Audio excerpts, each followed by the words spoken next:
I don't care if I look stupid or not. Drink vodka in moderation, kid.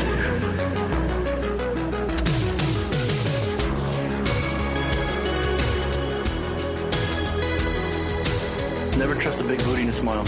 Always trying to shove it in the back. And sometimes I don't know if you're joking or not. Hold still. Hold still. Hold still. Yeah, boys, straight to dome.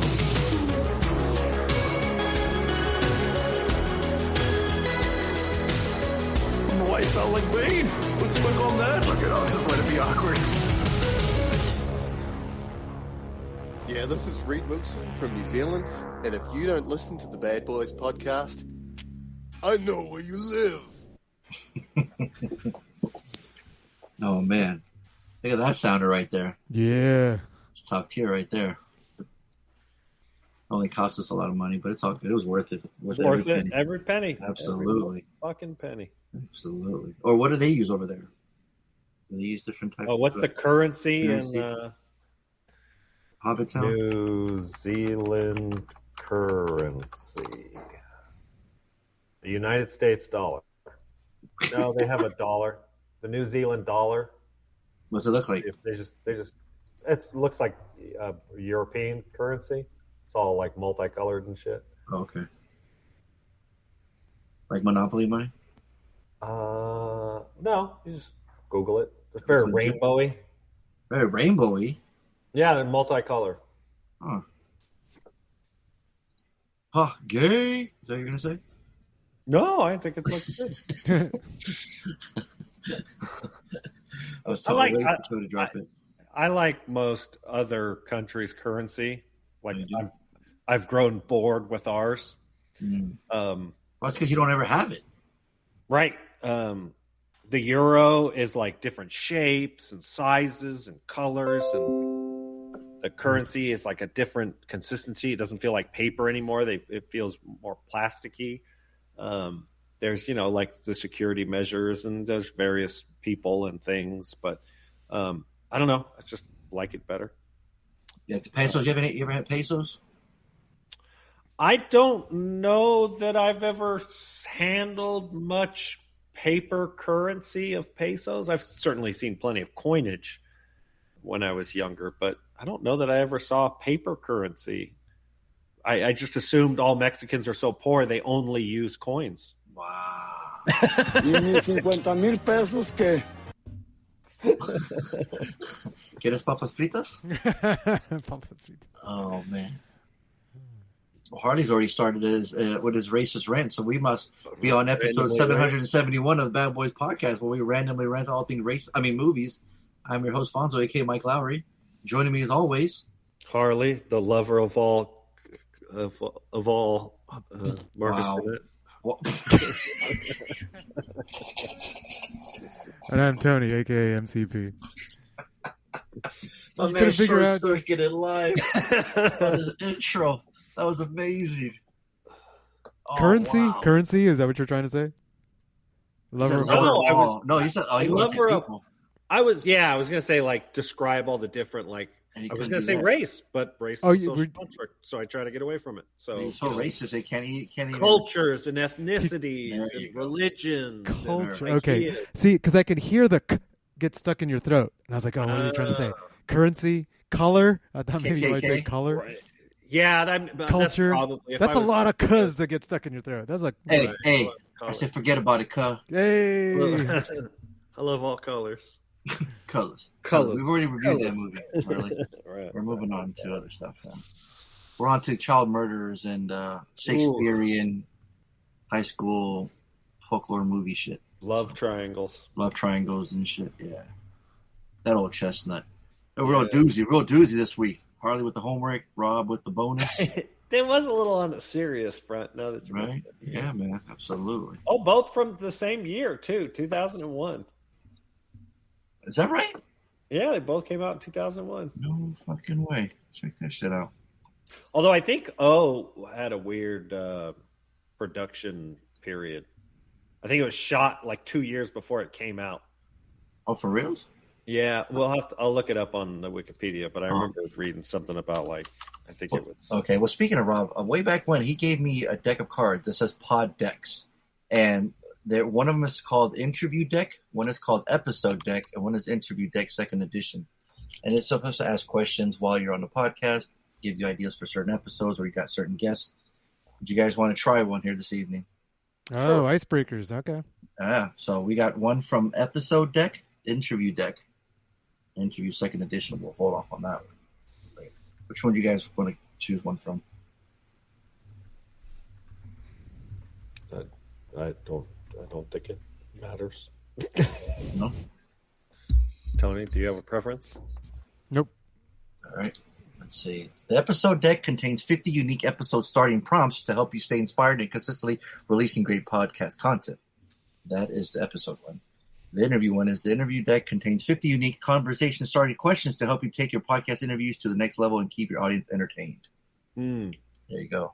So out of those two, which one sounded more? We can do one, and then next week the other. Which one should we start? Should we do episode first? Yep. Just I shuffle it. I take the first card that comes out. First card that comes out. Oh shit, son! All right, hope it doesn't suck. Oh man, it says debunk myths in your industry. In our industry, what the heck's our industry? I know, that's what I'm saying. Debunk myths in the solar. What? Okay, here's a good one. Cool shit I'm using lately: apps, products, or services. There we go. That's a good one. Let's start that one. Who wants to go first? Apps, products, or services. What are something we use that... Cool shit I'm using lately, it says. Apps, products, or services. Well, I've been all over the OpenClaw stuff. So I downloaded OpenClaw, Hermes Agent, got Hexus. I got a bunch of... These are AI agents. Gotcha. Okay. So yeah, that's my thing right now. Okay. Very cool. What about you, Harley? I finally got on the Plex. Right. I do the app. I'm struggling with the app. It's not very good. It's not very intuitive. But I think it's the way of the future. I think it's here to stay. Whether I adopt it is beside the point. People will adopt this format where you're streaming from a private, catalog. Who's to say that, because of the gray market aspect of it, you're not going to have like official institutions because they become streaming services, right? But I think as the time and the years will go on, it will be more and more difficult to enforce copyright and sharing laws around online content. Wow, that was probably made no sense. And everybody's dumber for having listened to it. So. Oh my gosh. I'll edit it out. Click. What's that? Like it just came out. I said I'll edit it out.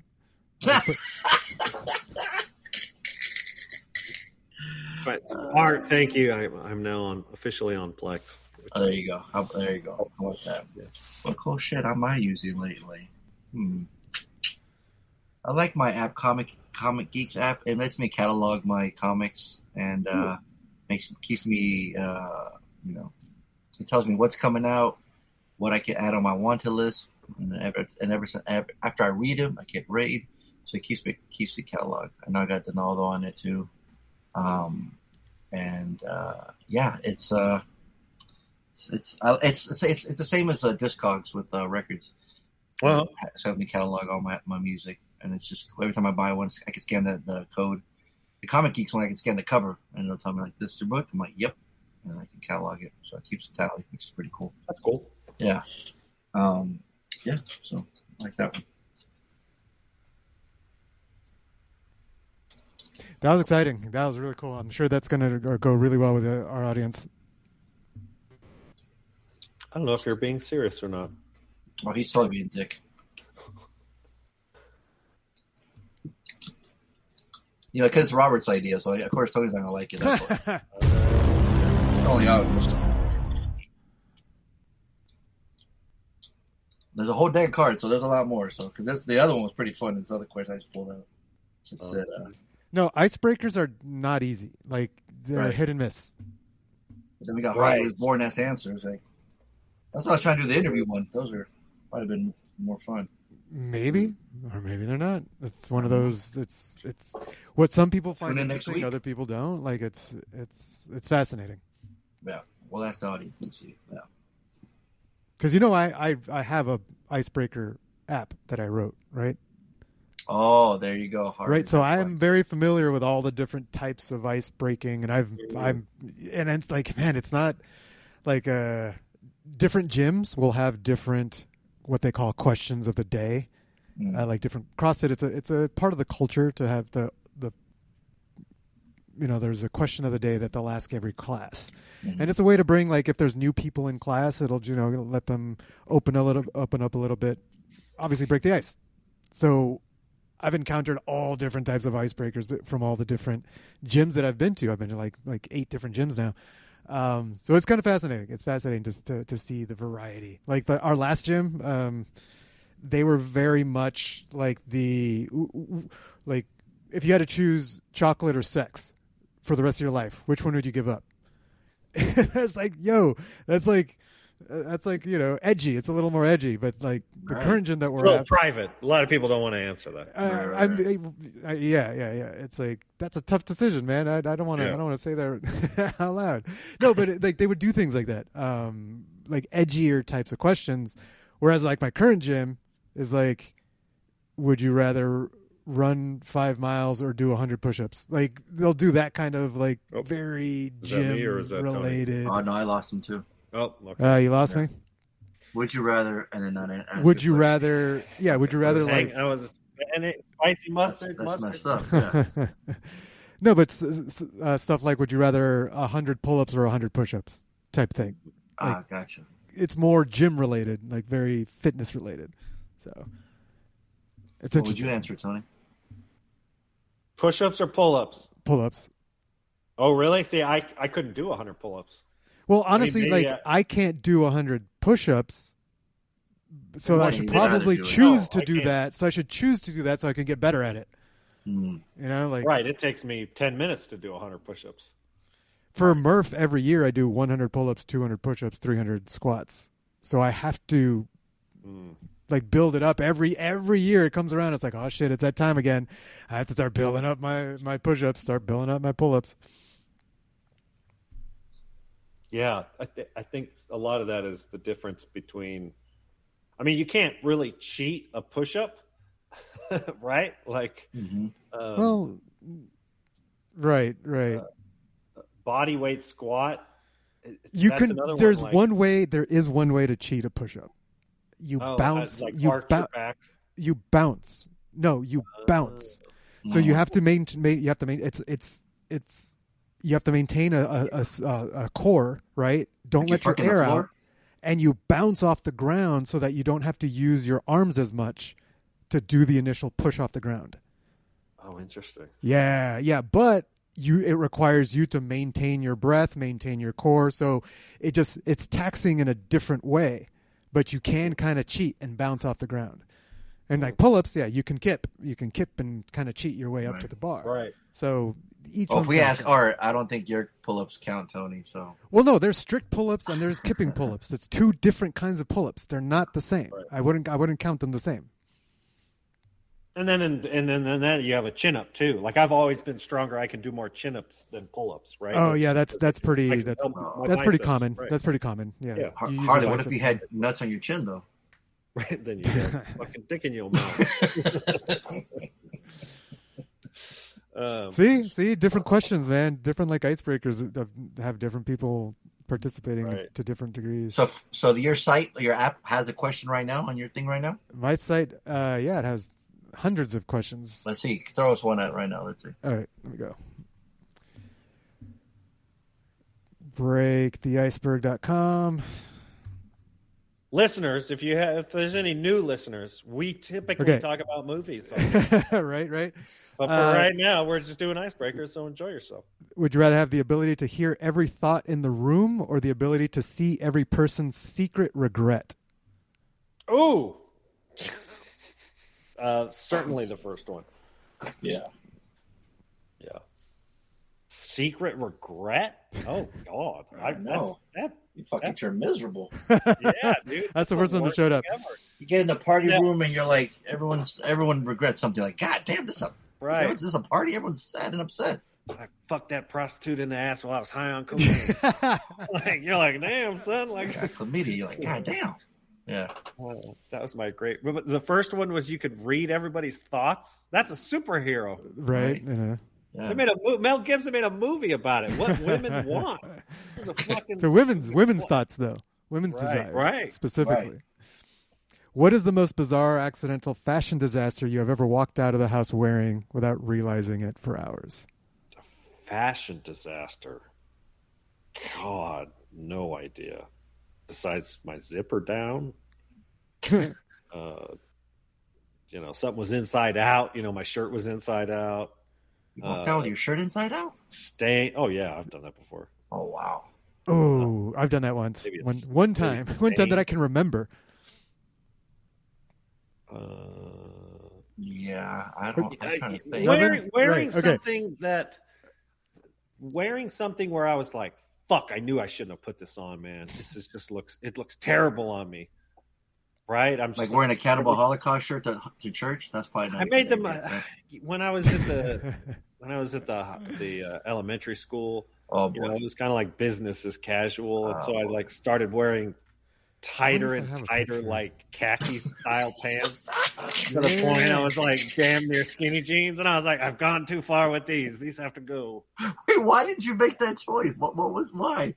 I don't know, man. Because I thought everybody else was doing it. The cool kids were doing it, so I was like, "No way! I gotta wear these tight ass fucking Dockers." And I wore them once, and I was just miserable the whole day. I just looked at myself like I was a. Did you buy them online? What did you look up? I don't remember. I went to Old Navy and I tried on a pair of. Not tight enough. Not tight enough. I gotta find another one. You're a tall man too, so you had to get a different size. Right. No, I put them on in this changing room, and I was like, "Ooh, they're a little tight." Fuck it, it's the style, and they're cheap. And then the first time I wore them, I was like, "Nope." Well, and not one person say anything nice. Not one person. Nobody's gonna comment on my fucking Dockers. Jesus Christ, nobody gives a shit about me and my really. Dockers. But you made the effort, though. Then why'd you go through all that trouble then? Well, I just wanted to look presentable. Wait. So no one said anything. No one said anything about it, and you thought. Oh no! Yeah, absolutely. Nobody said anything. But what made you think that you looked bad? If no one said anything, how do you know you looked bad? Oh, I didn't. I looked bad in my own mind. Wait. Okay. No. Everybody could have thought I looked great. I have no fucking clue. You didn't ask. You didn't fucking bend over and drop something so people look at your ass and be like, "Hey, check out these tight ass Dockers, yo." Right. Yeah. Anybody know where the weight room is or the restroom? You start flexing. I'll check it out. See, that's a missed opportunity, Harley. So doing some lunges. No, I couldn't ask a bunch of autistic kids, "Hey, how do I look fat in these jeans?" Right? Like, I might have worn questionable. They would be the best people to ask. School, that might have been the thing, but other than that, yeah, no, I don't think. I'm saying that they would probably be the best people to ask because they'd be super honest about it. Right. Tell you exactly what really looks fat. No, most of my students were nonverbal. So they have to draw a picture. Yeah. No, well, they didn't draw pictures either. They were borderline unresponsive. Oh, dang. Yeah, they were way. They're non-functional. So that's what it was. You had nobody to distract you from your own thoughts. Right. You just wandered into. I look so fair. He could barely walk and breathe because his pants were so tight. He didn't know what to do. No. Yeah. I can't fucking breathe in these things. So was every other male teacher, wearing tight ass Dockers? And you're like, I got to do that too. Was there one person? There was one guy. You're like, I want to copy that guy's style. It was yes, the height. Don't lie. It was the height of this. No, I don't. I genuinely don't think. You remember right now that there were Dockers and you went to Old Navy. Don't give me that shit. Well, no, I'm kiss my ass. You remember? I don't remember. You're full of shit. I got them at Old Navy because that's the only place I buy new clothes at. There you go. Some guy, huh? He was your best friend in work, and you're like, I want to dress like this guy. I didn't work with many men at school. Then whose style were you? Who were you mimicking then? Yeah, I'm you just seen fucking, something. Watching television. What were you watching? Suits. You were watching Suits. That's what we it was. all knew. Yeah, exactly. Right. Yep, I knew it. See, you're watching a like bunch them of dudes. good-looking dudes in fucking suits that are a size and a half too small. You got that promotion with your tight ass pants, huh? No, for real, dude. There was like I don't know, 5-year run where like skinny jeans were like the thing, and I was like, I don't, not for me. Not for you. And then right at the last second, I was like, all right, I'll give it a try, and I was like, out of style. Give it a shot. Yeah. And I just was like, no, this is miserable. I can't do Tony, it. you work from home. You ain't got to worry about it. Seriously, I just wear the same thing every day. Yeah, exactly. That's what I did when I worked from home, man. I just take a shower in the same clothes, and I just keep wearing it. Perfect. I'm looking for the outfit. There's one outfit that I bought for the cruise that I went on like 2 years ago, because they had themed days, and one of them was like a safari theme.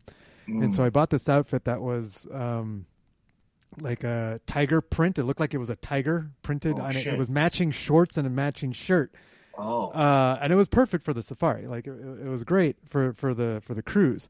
And I wore it to like a social gathering with our friend group, and they commented on it, and I just felt they said, "Oh, I like your outfit."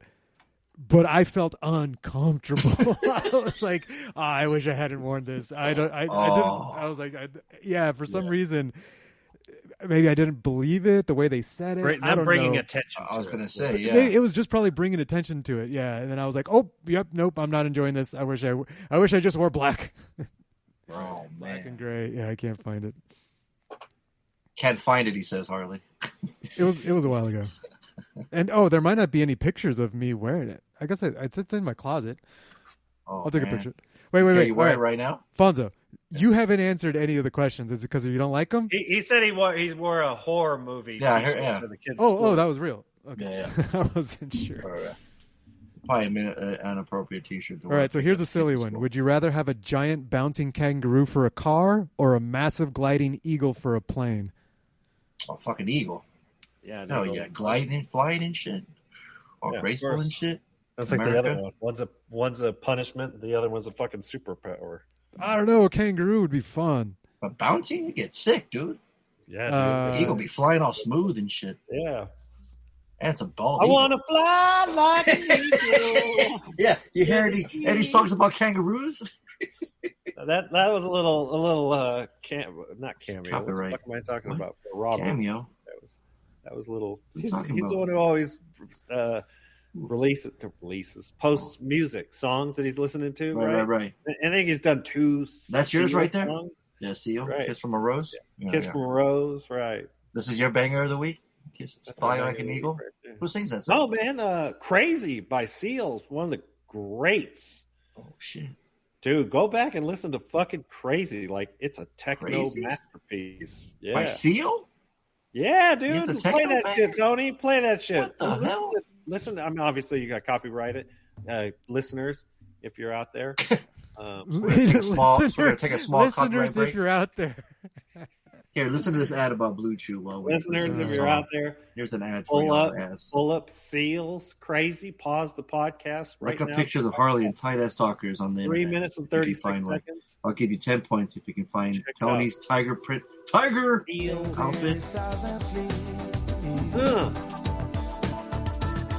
Oh, that song. Listen to that music. What year was this? 86, 85. I don't know. Oh, we're never gonna survive. Man, that's grocery store music, bro. That's fucking retail music. Fuck yeah, dude. Oh, I hear that all the time in Party City. What was any of those fucking songs? Everything But the Girl. What was it? Missing You. Enya? No, that was Everything But the Girl. That's the name of the band. Yeah, Everything But the Girl is. Yeah. And what's the greatest retail song of all time? Then Harley, that one. Yeah, it's probably up there. Seal's a good one. Yeah. Like elevator music. Yeah. There's one where you can't help but like you're stocking shit and you got to dance. I'm a fan of the music for Hall & Oates Oh, hell yeah, man eater. Oh, hell no, Tony. Oh, hell no. Oh, hell no. Couldn't pay me enough to wear that outfit. Harley, look at your phone, Harley. Oh, He sent us a picture of the outfit. Oh, so I'm checking it Oh, out. people. Oh, I don't even know how to describe this. Whoa! What Motherfucker the fuck? cosplaying as Tony the Tiger right here.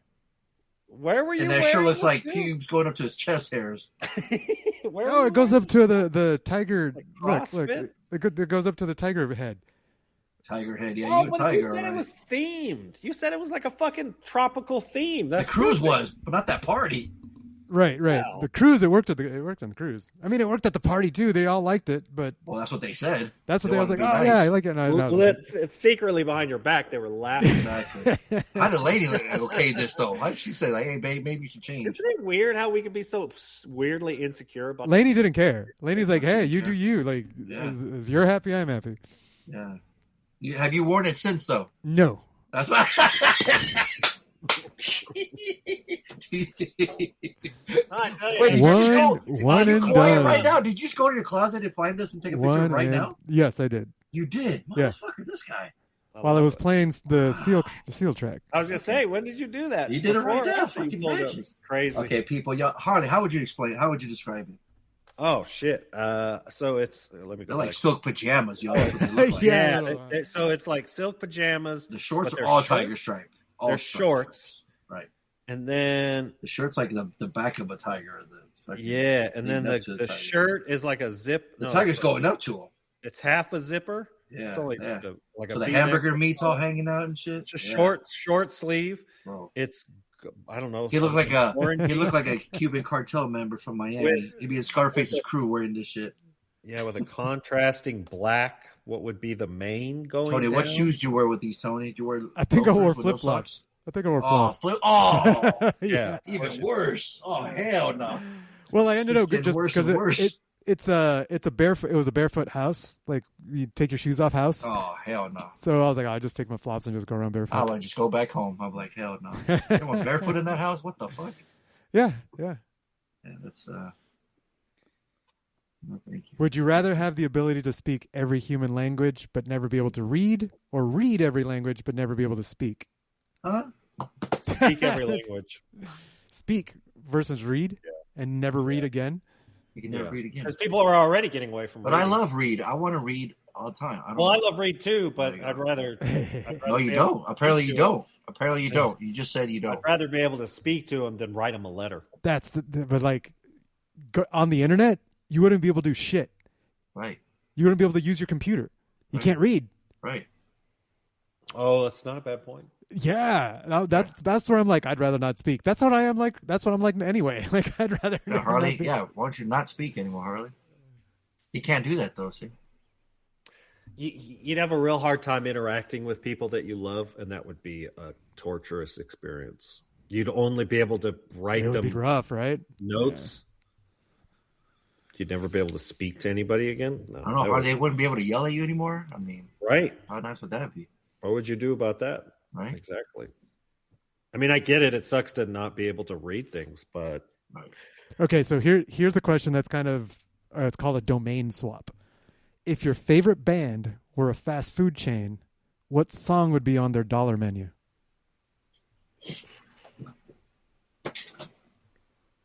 on there, if my favorite, Yeah, this is it's one of those brain bender ones.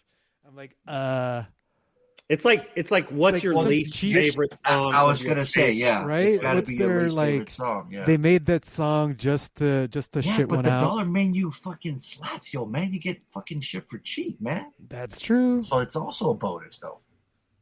We just talk about 35-cent hamburgers at McDonald's, 35-cent cheeseburgers at McDee's, 25-cent hamburgers back in the day.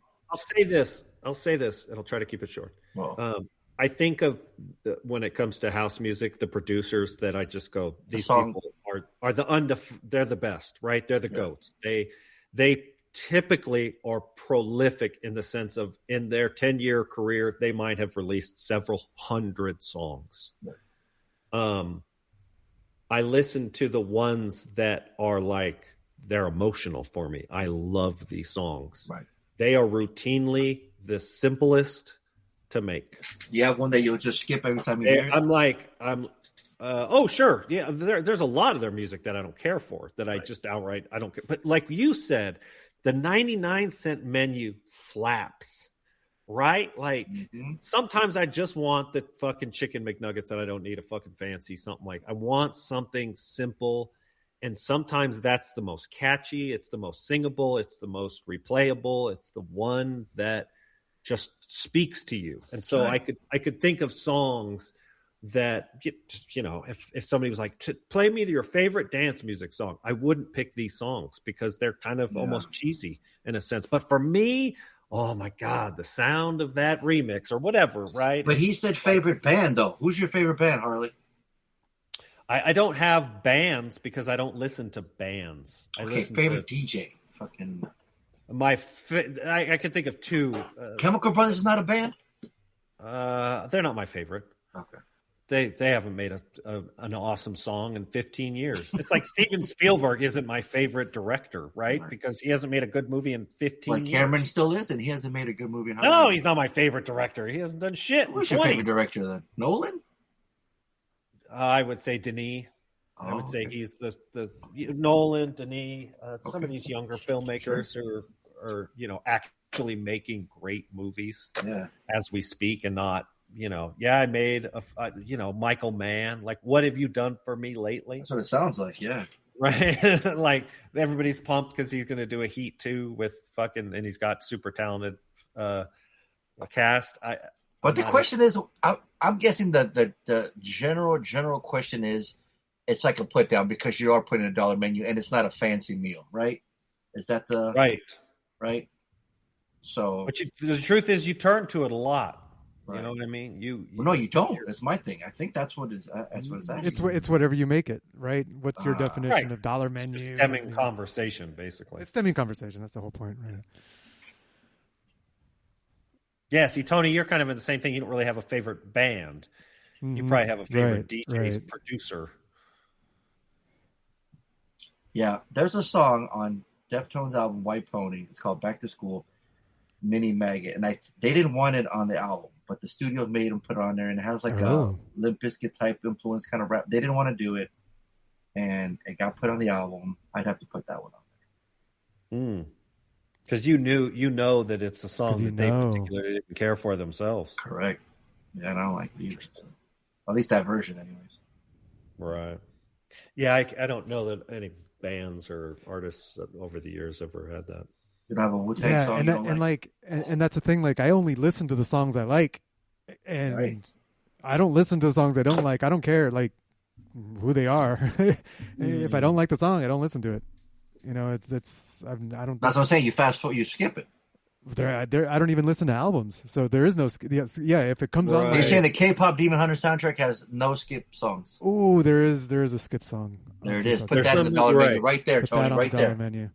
No, there's some Tribe songs that. Well, that's it. Well, there you go. Fucking answer the question, goddammit. Well, I'd have to stem through the albums. Only if you had the internet. It's the songs that aren't in the movie that were like made by a real K-pop group. They covered one of the songs in the movie. I'm like, no, I don't want to hear them do it. I like I like the real ones that are in the movie. So you like the cover of it, right? What's the name of the song? The Takedown by Twice. Takedown is what you're going to the dollar menu. I got one. Put a sound on it, Tony. Oh, you got one? I got one. Oh no, that's a good one. That's a good sounder. We want a bad dollar sounder. That's a no. What'd you say, Harley? What you got? I lost my wallet in El Segundo. What? You don't like that song? Nah, it's boring. What? Oh, it's boring. Why, the beat, the lyrics, what? It's slow, it's campy, it's silly, it's too silly. Okay. Scoring the dollar. And for that, Bonita Applebaum is overrated too. Whoa! Okay. See, now you're talking crazy. Yep. No, Bonita Applebaum. Anything off beats, rhymes, not beats, rhymes, life. People's rhythm, the instinctive rhythm, whatever the fucking name. The music's too. It's too. You'll even listen. It's Tribe's first album. It is, and they're children, and it comes off. It's not. They hadn't done the jazz thing yet. It was positive, but it was too early De La Soul. right? Like De La Soul. Now you're just on everybody. Well, no, I'm not shitting on them. I'm just saying, like, in their early career, they were really embracing that, like, peace positivity, which is cool, but it ended up being a little. It's funny you say that because on Low End Theory, there's a song called Jazz. Right. Well, Low End Theory is obviously their second album. But you like which absolutely. I think the next 3 albums are the greatest hip hop albums of all time, and that's Beats, Rhymes, and Life. I think Beats, Rhymes, and Life is great. I think it was everybody kind of crapped on it because it was after Midnight Marauders, and Midnight Marauders is the GOAT hip hop album of all time. Mm-hmm. But I think Beats, Rhymes, and Life is great. I think it holds up very well. I think, man, you talk about 90s hip hop. You know who has an amazing track record is Farside, right? They had 2 Fugees. They're, the Score is arguably one of the GOATest albums, hip hop albums. They only had 1 other album other than that, so their success rate was pretty high. I mean, obviously their solo stuff wasn't as successful. Although I think Wyclef's solo was very successful, now that I think of it. But the Score, right, from like a critical standpoint, greatest. It's like the end of the 36 Chambers, right? You think of like the Mount Rushmore of hip hop albums is what I'm thinking of. Yeah. Okay. Mount Rushmore of your favorite music genre. That's a fun topic. You know what else I'm putting in that dollar menu? Tony's Tiger outfit. That shit's going in the dollar menu. Oh, that's straight fire. Yeah, dumpster fire. I need a dollar. There you go. Yeah, there you go. There you go. That's the dollar menu right there. Harley, what actor's movie would you put in the dollar menu? Jake Gyllenhaal's. Oh shit! I'd have to look at his career real quick. He's got some. Well, while you do that, I'm going to review the movie called Send Help. I saw an extra. Okay. Hey, all right. Yeah, directed by Sam Raimi. You guys seen this? You guys heard about this one? No. Sam Raimi directed it? Yep. You know who he is, right? Oh, yes. Yeah. Yes. Yeah. When an employee and her insufferable boss become stranded on a deserted island, the only survivors of a plane crash, they must overcome past grievances and work together to make it out alive. Yeah. And, Sam Raimi, Dylan O'Brien. And, it starts off with, like, they make Rachel McAdams just look unpretty. Got dirty hair. She's, like, got her clothes are all long. And just, she just looks like a poor woman that just works all the time, right? Has no friends. Is super nerdy, super awkward. And the boss, Dylan O'Brien, his father just passed away, and he becomes the head of the company, blah, blah. And he's just a dick. He's a prick. And she's up for advancement in the job, but she don't get it because he gives it to her best friend, and she gets pissed. So he's like, all right, you know what?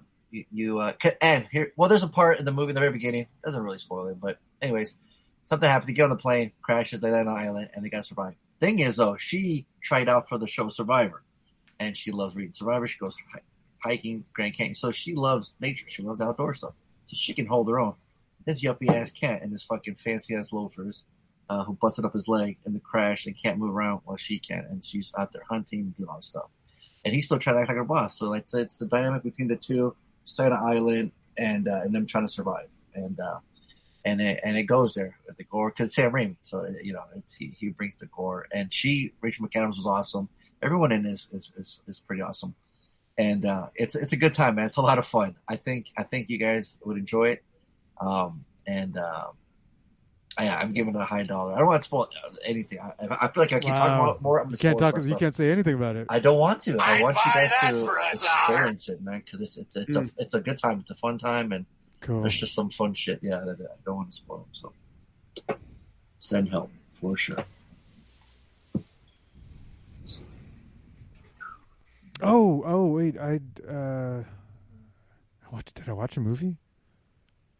Spoiler to my weekend. I don't remember if I watched the movie. Yes! Okay, let me add an extra. We did watch a movie. I put on extras while I'm watching it. Because I'm like, otherwise I'll forget to add this. Oh, that's true. That's valid. That's valid. That Thing You Do. Oh. Okay. Yeah. Isn't that a Spielberg movie, speaking of which? Or Tom Hanks. Well, Tom Hanks is in it. Tom Hanks directed it, though, didn't he? Maybe. Oh yeah, he did. Tom Hanks. Yeah. Tom Hanks. Tom Hanks. Right. A local Pennsylvania band scores a one-hit wonder in 1964 and rides the star-making machinery as long as they can. The One-Eaters. The Oneaters. Bone-Eaters, yeah. Hey, it's the Onetters. This movie's been in my head because of one quote from it for like the last year, maybe 2 years. Lainey has been wanting to quit her job, and every time she talks about it, I hear, I don't know if you remember when he's like, I quit. And he snaps, right? I quit, and he's singing the I song. quit. And he's singing As the he's song. singing the song. Yeah. Yes. So it's been in my head for like 2 years. So I'm like, I finally need to just watch it. And it's a fun time. I've probably seen it at least 5 times. I used to watch this a lot in high school. I've seen it a couple times. Yeah, Right. yeah. I It's fucking, a fun. I fucking love this movie. It's a fun Steve time. Zahn is fucking great in it. He's my God, favorite. yeah. He's my fucking favorite. What's your favorite? What's your biggest influence? Shrimp Shack? Yes, that's the one. Shooter? Captain Geach and the Shrimp Shack Shooters. When asked what Wonder's musical influences are, he says Captain Geach and the Shrimp Shack Shooters. He's so Yes, fucking so funny. good. I love him in that movie. Yeah. All his He's responses great. like that. When he's like, they're at the restaurant and he tells them the food's ready. Table 12, the pizza's ready. Well, he's still on stage. He's just so he's my favorite in that movie. He's so good. Yeah. It's such a feel. I love that movie. It's a very feel good movie. And the music is fun. It's fun. It's fun. Yeah. And what's crazy though, they played the one song, the one hit over and over. Right. You think you'd get tired of it throughout the movie. And so, to me, I don't get tired of it. I like it. I think in some parts they play different parts of it. Some parts they play the beginning. Some parts they play the middle.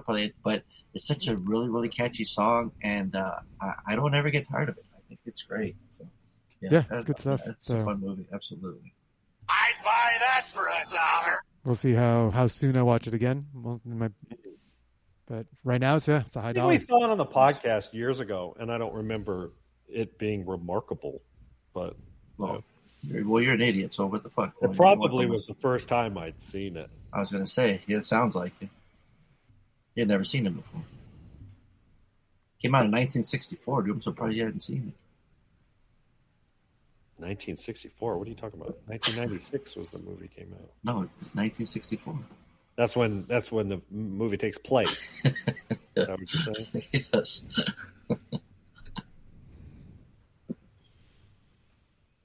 Would you rather be a one-hit wonder or no hits at all? Of course, I'd rather be a one-hit wonder. You would, huh? Yeah. And then get forgotten about and get into obscurity. You're right. Yeah, as long as them checks were still coming. Royalty checks. That song still. I just heard my song on a shampoo commercial, so hell yeah, I'm getting paid. I mean, really, like when you're 50 years old and you're going to look back that you were Vanilla Ice or something like that, like you don't fucking care. Hey man, he had more than one hits. Come on, right? But I mean, Ice like that. That's still, fucked up. Ninja rap? Come on. Yeah. Are you serious right now? Remember he did the metal version of fucking Ice Ice Baby too? Right. But again, he gets booked still, right? For that one hit, right?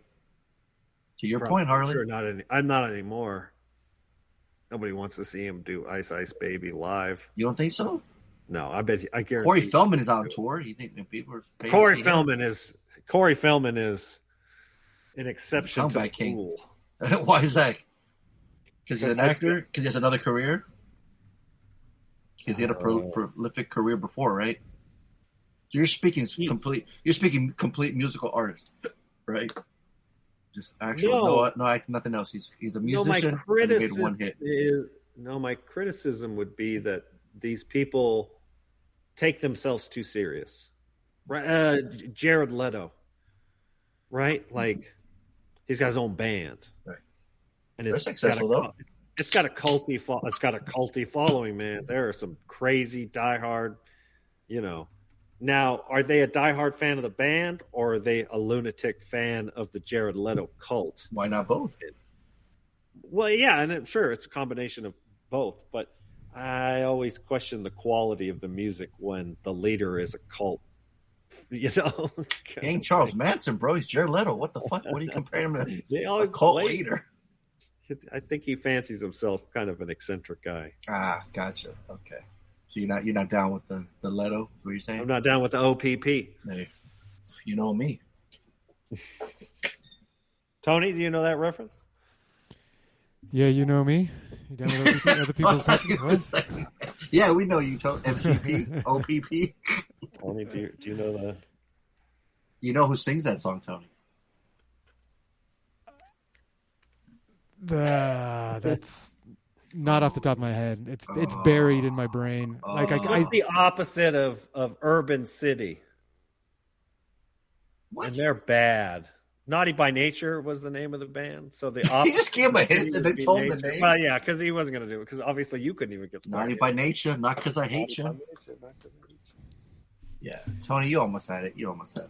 I probably could have had it in like 5 minutes. It would have taken 5 minutes. Well, Harley wouldn't see. Harley has no patience. It would take like replaying some of their, because I know they say their name in some of their music. So,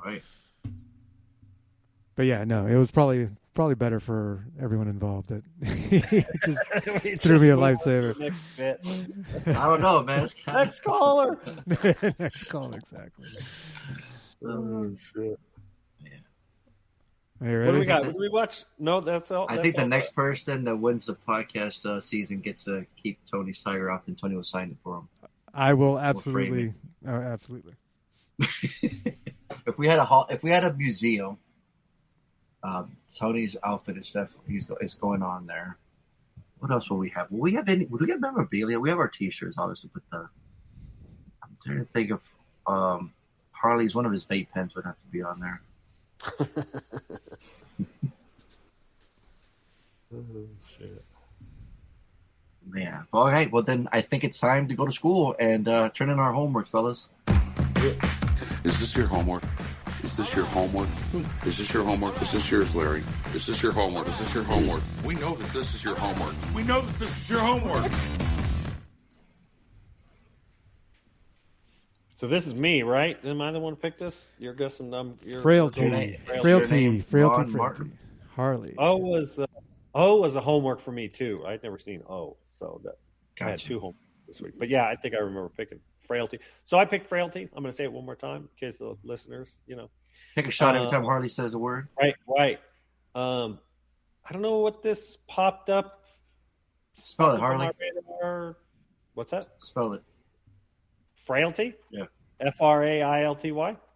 Yeah, you know me. You know me. I don't know. I think I was scrolling along Bill Paxton's filmography, excuse me, and I saw this, and I was like, "Oh, what's this?" And then I was like, "Oh shit, he directed it too." Mm-hmm. Oh shit.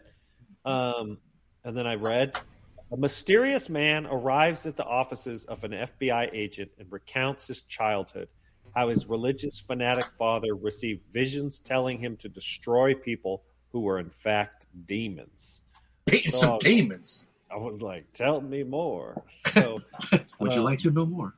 Right. And so that's all I knew. And so I hit play and we're watching it. And I'm like, oh, this is crazy religious fanatic dad who's off the reservation as the old, So the synopsis didn't tell you that. You had to watch and then realize that after you. Right. Well, I forgot the synopsis more or less. Right. And so I was like, oh, shit, Bill Paxton's crazy in this movie. And then we realized Matthew McConaughey's narrating it. All right. He's one of the children. He's a young Matthew McConaughey. And, of course, there's a fucking shot with him not wearing a shirt. Which all right. There's no reason Matthew McConaughey. It's his contract. He's got to have a shirt on. Right. Yeah, exactly. And Powers Booth is. Hell yeah. Powers motherfucking Booth, baby. And he's great in it, dude. He is always great. All right, Pete Powers Booth. Right. And Bill Paxton, by the way. Damn. I know, man. Right.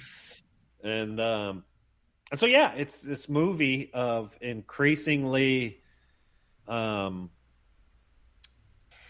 obscure. What's the word I'm looking for? But some fucked up situations. Right. I mean, we could spoil this movie. While it's 7.2 on IMDb, it's also 25 years old. So, okay. Bill Paxton's character he's convinced that he needs to kill a bunch of people because God has said that they're demons. And we don't think that they're demons. They're just normal people like you and me. And for some reason, he just randomly has in his head that they're bad people. And he does this in front of his How did he come kid. up with that? How did he come up with that decision? God spoke to him. How? Oh, I don't remember now that I think of it. Through a trophy. Oh, right. Yeah. That's right. Yeah, we talk about randomness. So, but once I got into the rhythm of the movie, and then you see him starting to butt heads against the oldest. Mm-hmm. I was like, all right, cool. So I was interested throughout the whole movie. It's not overly long. It's only an hour and 40 minutes. And I'm, this is very much kind of a movie product of the 90s. And so I got a soft spot for these kind of movies. It's a budget film, right? There, I think Wikipedia said it was $11 million. So this was not an expensive movie. It's very small. It's very, most of it takes place in cars and the barn and shit like that. And so it relies on you kind of enjoying the Bill Paxton ride with Matthew McConaughey narrating about, what it was like to be the son of this crazy motherfucker. So I liked it. I thought it was good. What about y'all?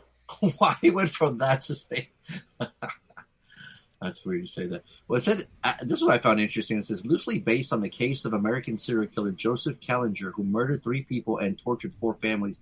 He committed these crimes with his 13-year-old son Michael between 1974 and 1975 in New Jersey. Callinger pleaded insanity, claiming God had told him to kill. There you go.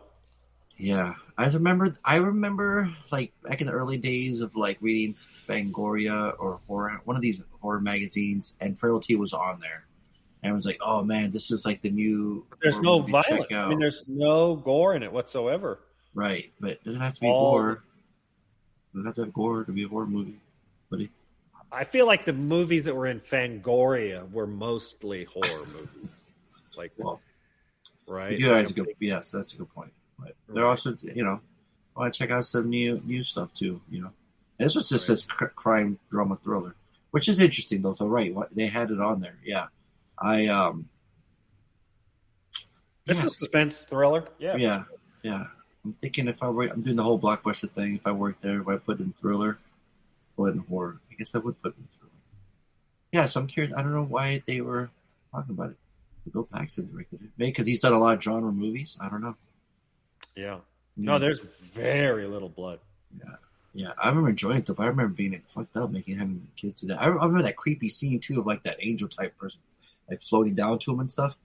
I was remembering. So when I watched it again, I'm like, oh, I remember that scene. I don't know why it was like weird when I first saw it, and it brought back those weird memories again. I'm like, oh, that's a weird ass scene. I don't know why. Well, and at the end, right? Spoiler. We get kind of a scene, I can't remember exactly, but it was something along the lines of implied that he was, in fact, seeing what terrible we see flashbacks to the people doing the things that he accused them of doing. Like one was a child molester, and I can't remember what the other was.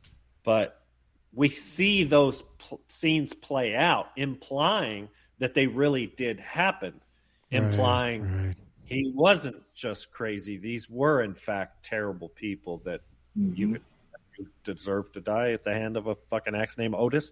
I don't know. But period. Period correct, right? So it raises that ambiguity at the end of the movie, which I think actually helps the movie, right? It's not trying to. It doesn't say this is based on a true story. Fonso, you brought up, which sounds exactly like it, but I didn't know that it was sort of based on a true story. It's believable. You get these fucking crazy ass, hillbillies that live out in the plains of Nebraska in 1965, and they don't have any entertainment, and they're uneducated, and they're alcoholic. And, all of a sudden they decide that they're going to, they're just.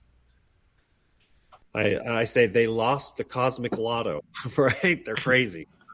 Yeah.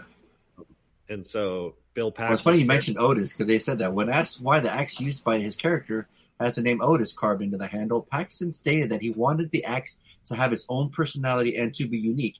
He found the name in Pasadena when he was out there scouting for locations to film. Paxton met a homeless man and offered to give him some money.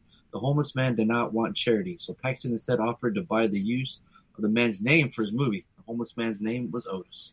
Huh. Oh, Here's another funny one, too.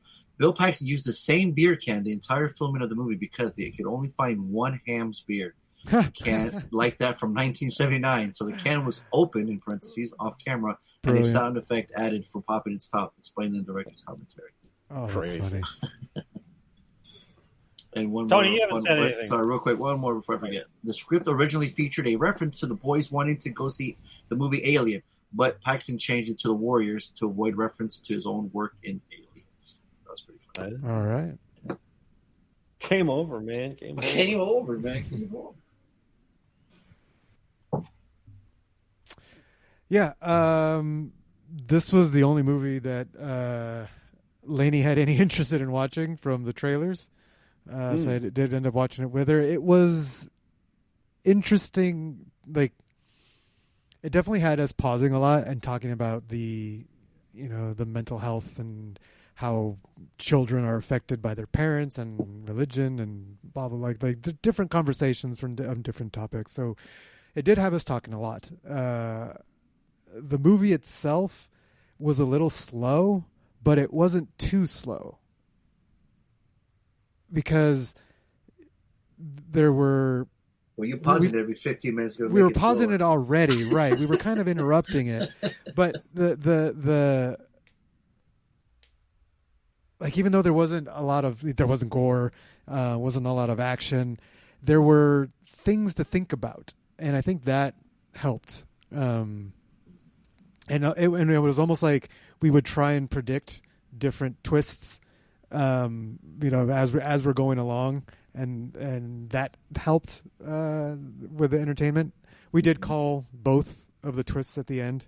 Oh, interesting. Mm-hmm. Yeah, because at one point I was like, yeah, that's the only way it can end with him alive and it's still interesting, is that they actually did see demons, or whatever it was. They were justified in their visions. That adds the, and it ended up, I was like, okay. I was like, yep, that's interesting.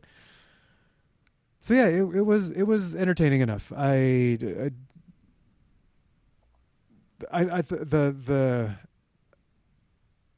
acting didn't bother me. I thought the kids were just like good enough. Like the older brother just being horrified by what his dad was doing constantly. Yeah, I was like, no, that tracks. I felt empathetic, right? I empathized. At one point, I was like, wait a minute. He's telling this story, Matthew McConaughey is telling this story as a flashback, and this kid is 100% against it the entire time. He could be lying. I was like, what if he's lying about his embellishment? And it's like, oh, that's not actually him. That isn't him. That's he telling the story of his brother, type thing. So that was fun. It was a little fun to have those moments of pause and talk.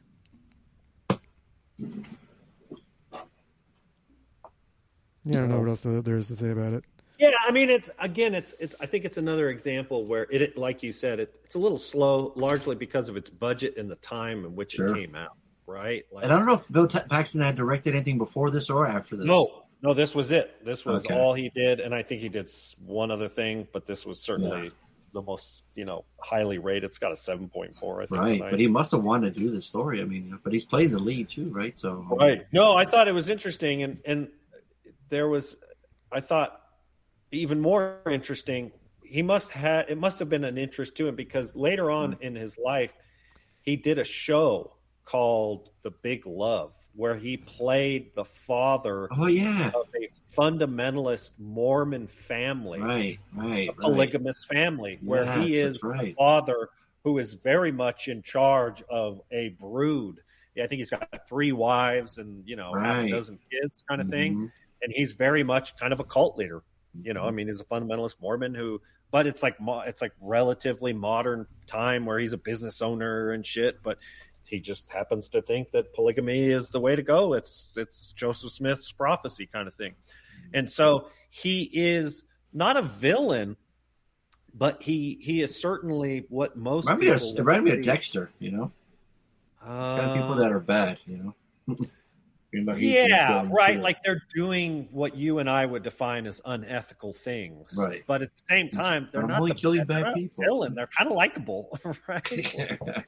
Not a monster, right? Yeah. So I mean, in this movie, he's just a straight up villain, and the icing on the cake is when he imprisons the son. Oh yeah. That you're like, oh no, he is. Right. This is the most traumatic thing that could ever happen to you. Like, it's this if. I get it. It's a slow, cheapy movie, but just for a split second, try to envision what it would really be like to be that son that lived in solitary confinement for at least a week in a fucking, you know, it's like, oh my God, this is the most horrific thing you could ever dream of, and this kid went through it because his dad put him through it. There's nobody on the planet Earth that deserves to die a more painful life than Bill Paxton's character in this movie, right? He is an absolute villain of all villains. But because it's kind of a cheap budgety movie, we don't really, but just thinking about that, you're just like, oh. So, yeah. And then it explains Matthew McConaughey's weird dialogue. Right, like it's the Matthew McConaughey talk. You're like, oh, that makes sense. Get ready for True Detective. Tony mentioned the plot twist at the end, right? But yeah, I thought Matthew. It was like early Matthew McConaughey has his own dialogue, right? Like whatever character he's playing, he talks the same way, and it's like it's kind of comedic going back and watching. I'll give it $1 too. I just noticed that the crazy credits, directors Sam Raimi, Ivan Reitman, and James Cameron, among others, are thanked at the end of the credits. Oh, weird. Paxton worked with all of those? Cool. Oh, Bill Paxton worked in Titanic, Aliens. He was in The Abyss. Terminator, the first Terminator? No, I think he's actually in more Cameron movies than anybody else. Yeah. Like as a cameo kind of thing, like his parts. True Lies. In Terminator True 1. Lies. He's in Terminator. Oh, right. He's in Terminator 1. He's just a thug at the beginning. So yeah, he's been in like 6, Cameron movies. So so you learned a lot from him. Yeah. Powers Booth has been in a ton of shit over the years. He's so good in it. Oh hell yeah. Yeah, just a brooding like. I always know him as in Tombstone, but also as a cop in Rapid Fire with Brandon Lee. Yeah. So yeah, I guess a solid $1. Yeah, me too, for sure. $1. Ooh. There'd be some points had. I was gonna say, yeah, for sure. Yeah. Who the fuck are you? I'm Mr. Bennett. I'm Reggie. Who the fuck is Reggie? Who the fuck is Reggie? To play, either call 442-444-0742 or go to badboyspodcast.com or send an email to badboyspodcast@gmail.com. You ever made love to a man? No. You want to? No, sir. I will say before Tony, you do that. Bill Paxton did go on to direct another movie a few years later, in 2005, starring none other than Shia LaBeouf. The Greatest Game Ever Played. It looks like a golf game. Oh, he did that one. Yeah, sports docudrama. Interesting. It's got a 7.4 on IMDb, so he had some success as a director, and then he didn't do anything else after that. Oh. Yeah, but Elias Koteas is in it. Greatest Game Ever Played. I've watched this. Oh, there you go. Bill Paxton directed it. What the hell? Why have I seen this? Movie about golf. Shia looks young as fuck. Yeah. This was 2 years before Transformers.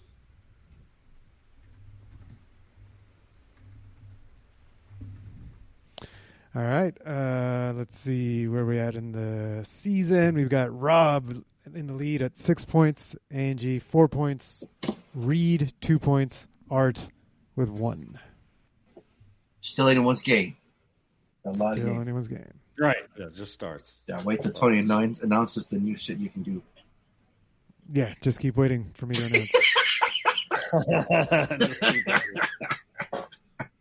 Hold your breath. Hold your breath. Yeah, no, go ahead. So let's see. What do we got? No calls, no audio, no voicemails, no voice messages, no nothing. Nobody wants to talk to us this week. Let's talk. That's okay. Go fuck yourself. We'll start off from the top. Let's see. We've got Angie submitting points on the website. And, forgot to put our $, so I can reveal what they all... Oh, look at that. $. Boom. Angie.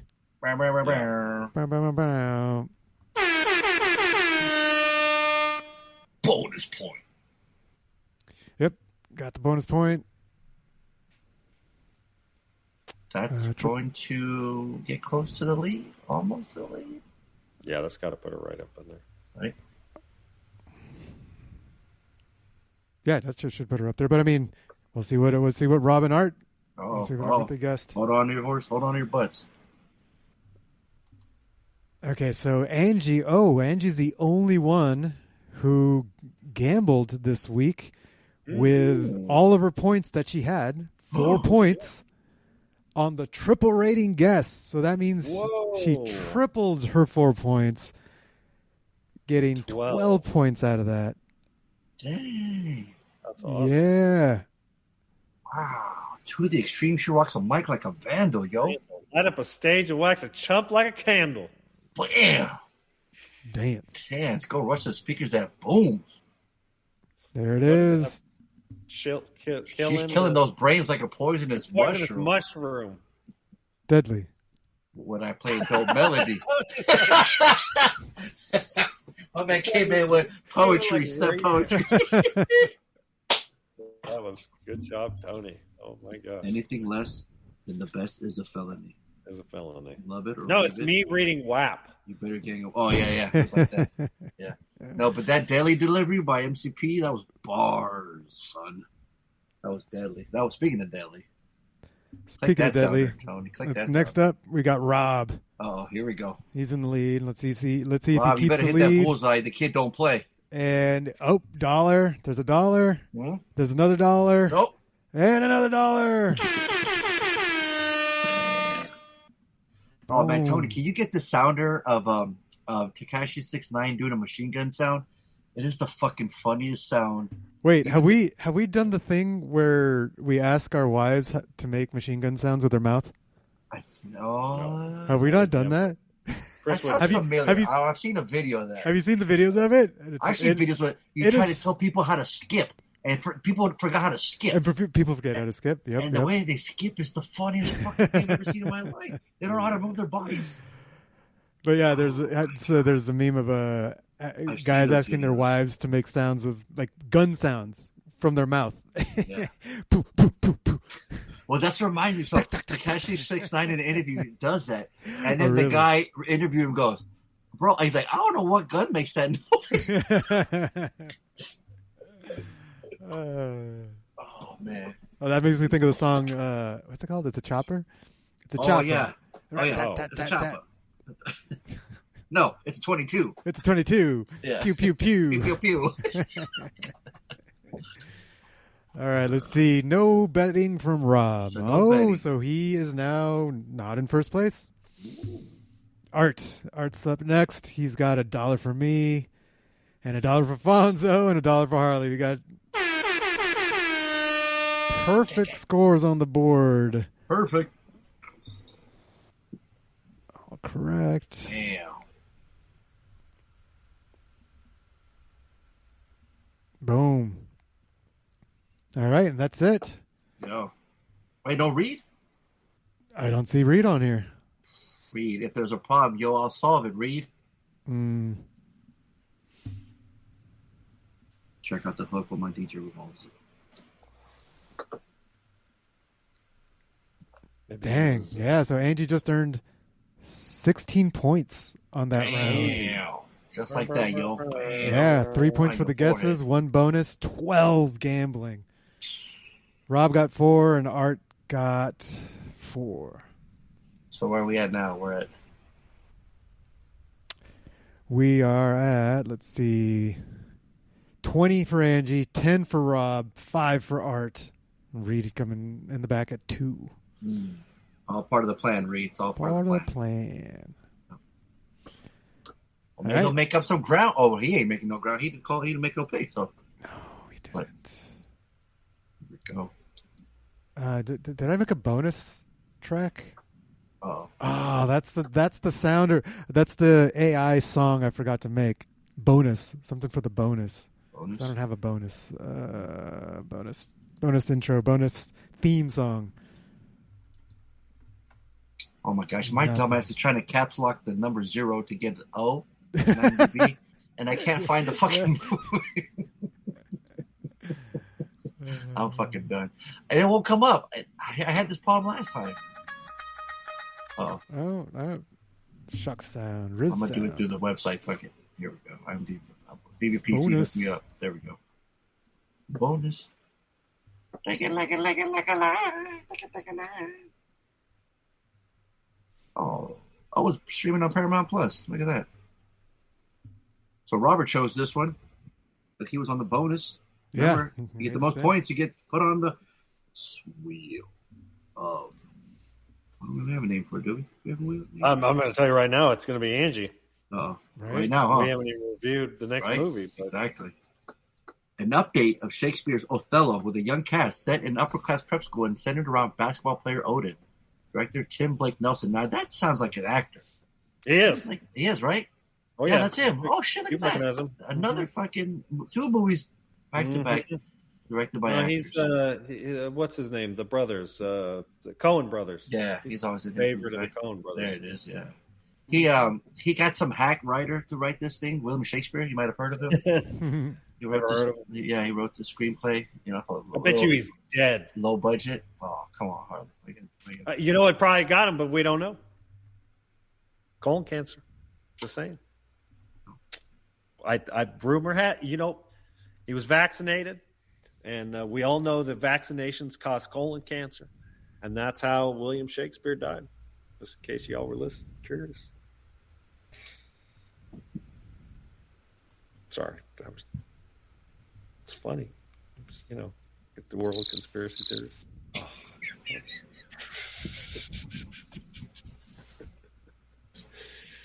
So Fonso was making a joke about who's William Shakespeare, and so I thought I'd make a joke about William Shakespeare. In flat earthers. Anyways, I'd never seen this before. This was homework for me. You guys, had you seen it before? Same. Okay. I when I was watching, I was like, yeah, I don't think I've seen this before. I remember seeing the trailers or something for it from like my earlier years. I was watching this, but I was like, wait, Julia Stiles bangs another black dude in another movie? I'm watching Save the Last Dance. I'm like, oh, this is a different movie. Oh, right. That was Save the Last Dance. That's right. Another brother. Yeah. It's probably the movie with the most color tone disparity, right? Say what now? What is that? What are you saying? Julia Stiles. You talk about culture? No, not culturally. I'm saying like shades of skin tone. Like Mekhi Phifer, who's killing it. Like he's really good in this movie. He's really dark skinned, or at least in the scenes where they're naked together. Like he's doing blackface or something. Like he just is really dark. And Julia Stiles is like, and Julia Stiles is crazy pale. So it's like their skin tones are wildly contrasted. And I'm so you weren't turned on, is what you're saying. You were very upset. I had no problem with it. I tell you what, man. I bet you did. 25 years old. You sound very upset. So you can't mention it without mentioning that's the original theme of the original piece is racism. The main character is dark skinned. I can't remember what part of the world he's from, but it's like North African or something like that. He's a Moor. I think whoa! Hey, you don't say that anymore. Harley. You don't say that anymore, That's right? fucked up. So the original is this. It's the. Did he have a mean hook shot? That I think is the modern telling. There's. Are you sure about that? Yeah, okay. I don't know that it's around mediocre to bad basketball playing scenes. Mediocre? My man was doing dribbling between the legs and shit, doing crossovers. Right, what are you talking right. about? He did learn. Because your bitch ass never fucking got off the bench. No, why you got to climb on? Why can't if I run laps over on you, fool? You're 7 feet tall. You probably dunk on your ass. Talking shit. You see them crossovers? You see that sweet layup, reverse layup? There's a lot of sports scenes. Oh, man. And I love me some yelling Martin Sheen as a coach. Breaking fucking clipboards and shit. Yeah, he's so good. Yeah. Playing that over the top. Yeah, Josh Hartnett. Oh, my God. He's an award for being the biggest douchebag of all time. Dude, so fucking villainous. It is that ultimate, that simple story of kind of good versus evil of, but in this. Romeo and Juliet, right? The Baz Luhrmann one, but that one's a little too extreme, right? They're using good point. Hyper-sensitive, hyper-stylized, fucking great soundtrack. This one doesn't have that so much. Right. This is a modern take on it. Try to get kids to read, Shakespeare. Like, we'll do it in a movie form for it.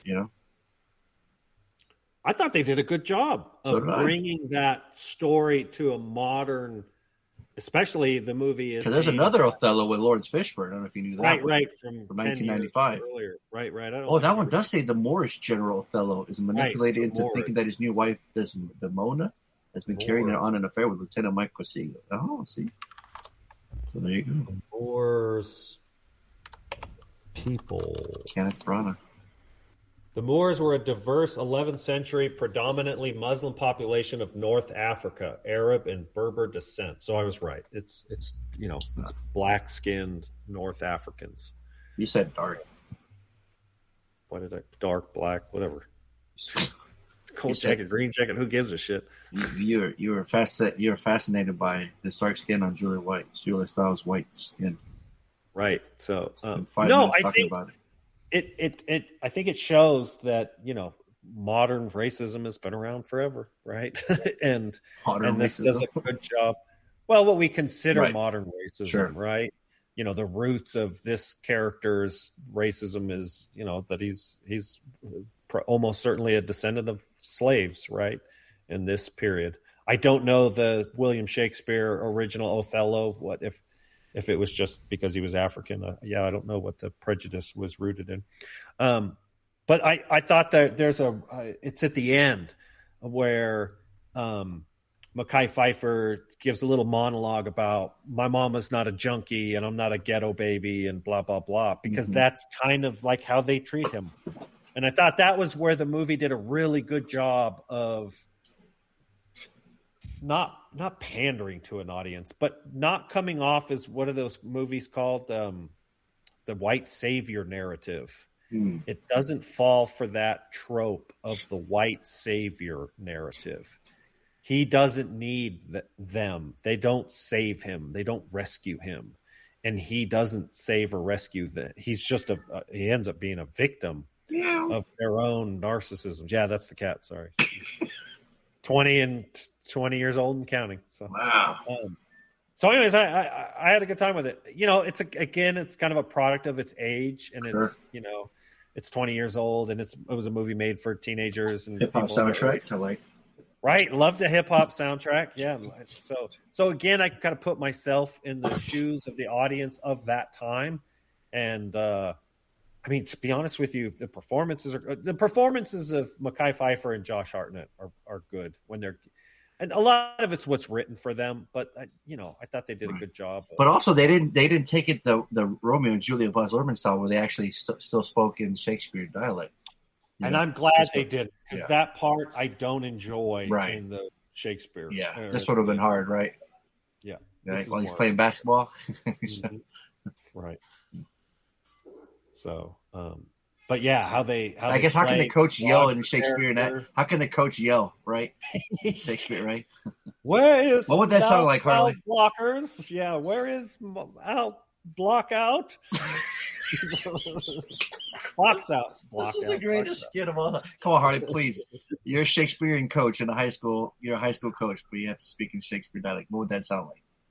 Don't play the. Yeah, it's like a weird, like British. Why you gotta be British though? Why you gotta be British? Just do your voice. Just do your voice in the Shakespearean dialect. That's all. Well, that's the dialogue. Is the accent? What? There's the cat again. Wow. Sorry. Next caller. No, I had a good time. I thought it was a good movie. Yeah, considering I'd never seen it before. Right. Yeah. I held my interest. Yeah, and it's very teen drama though too, right? I mean, it's I'm sure like the Lawrence Fishburne one is very more adult, very more serious, right? Sure. This is kind of this is just like high school drama. Yeah.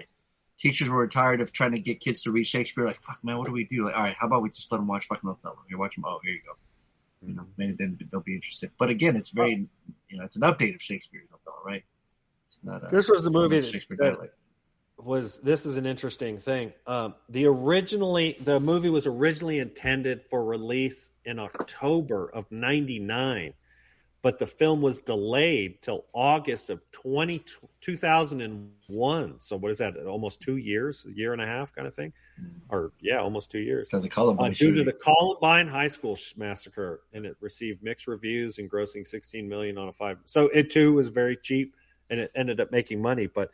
I could see how the hipsters of the period were like, oh, this is not, but it's fucking Shakespearean. Get over it.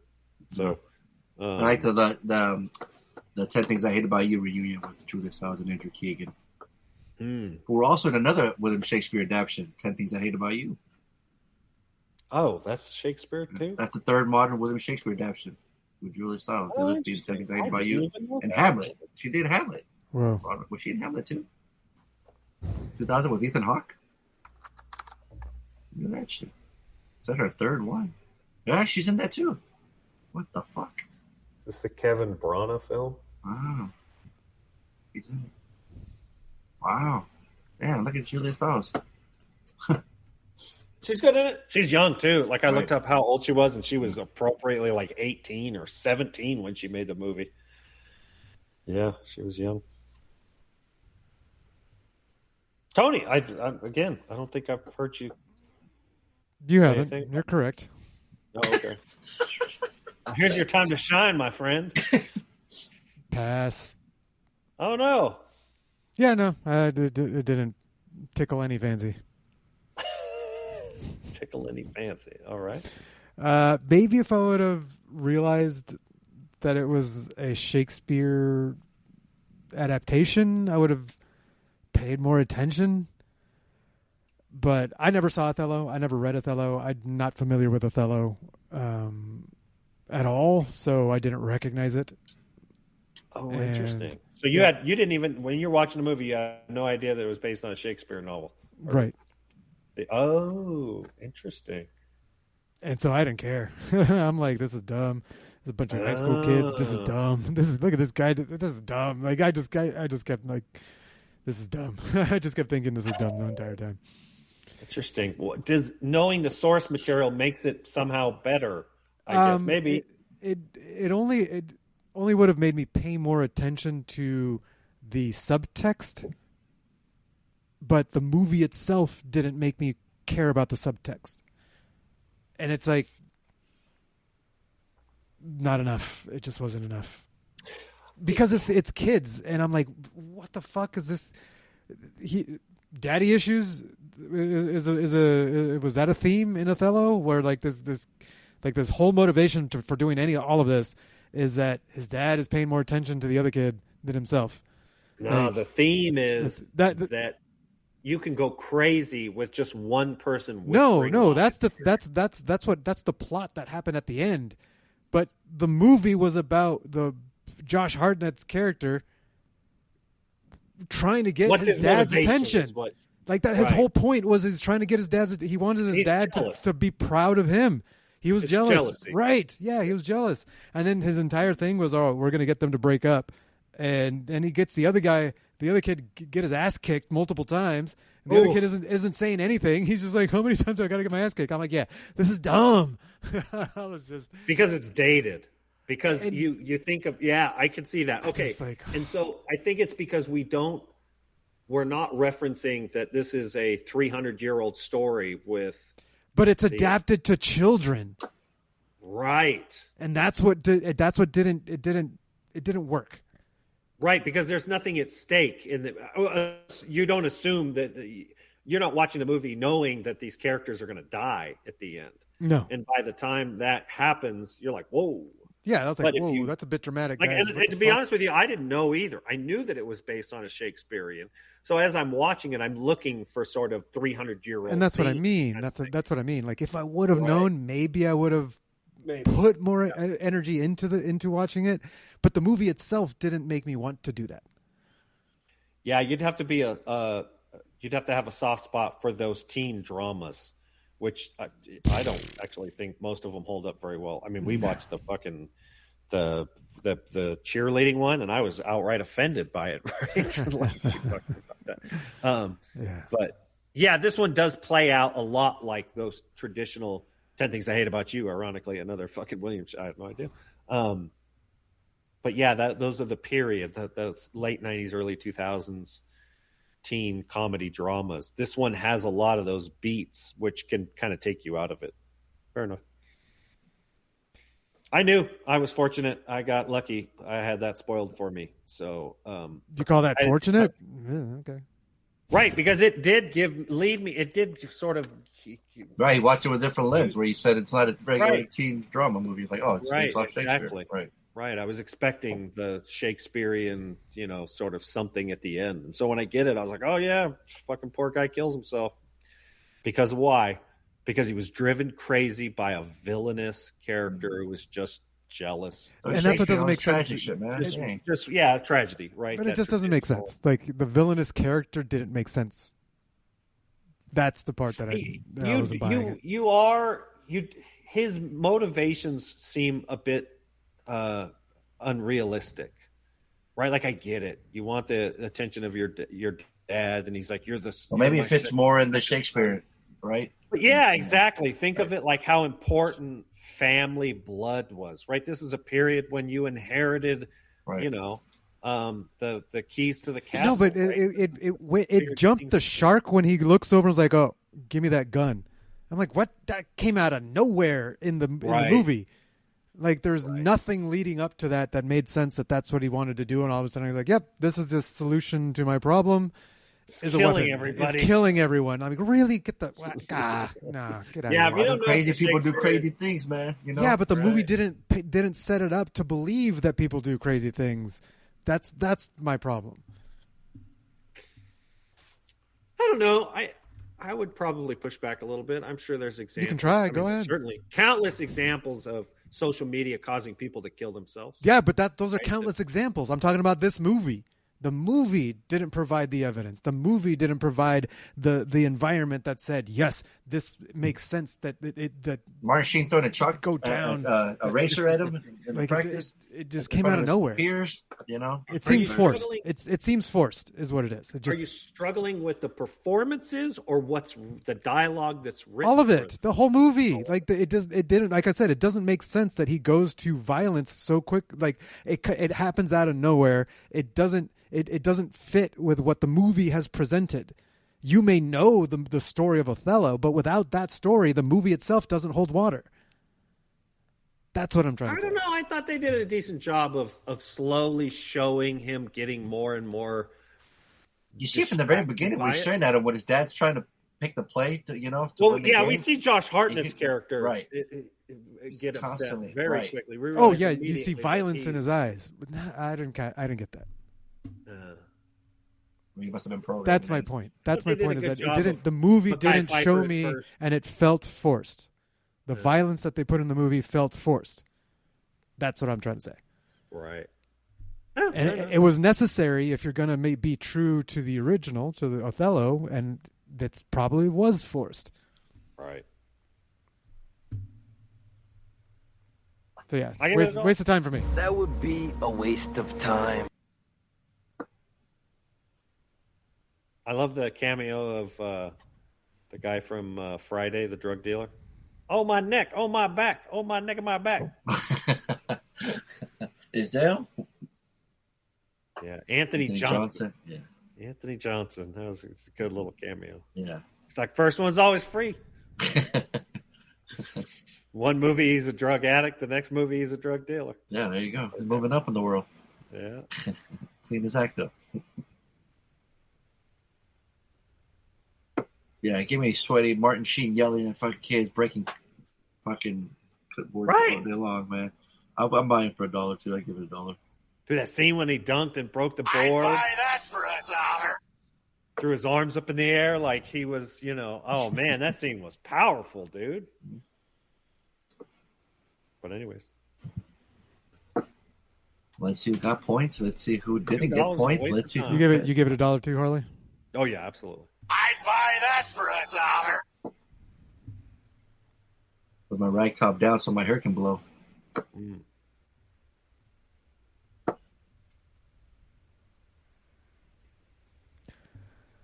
All right. First up this time around is Rob. He said a waste for me. So good job. You got that point.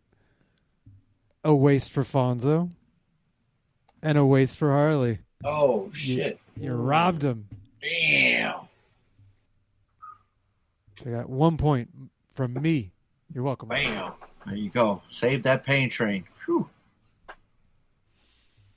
Next up, we got Art, and he said, waste for me. So there's a point. Ooh, $1 for Fonso and $1 for Harley. Oh. Bam, bam, bam, bam. That's the champ. That's the champ doing champ things. There you go. No betting, though. No betting. I don't see any bets. Safe. Yeah. All right, Angie. Angie's up, and she said, "Ha, pile of shit for me." Close. No. Yeah. No, it was. Man, do I really feel it was a pile of shit? Because honestly, can't go back and change it. A waste for Fonso, and then $1 for Harley. So she escaped the pain train. Ooh. Saved her, Harley. Saved her. All right, and that's it. That's all she wrote.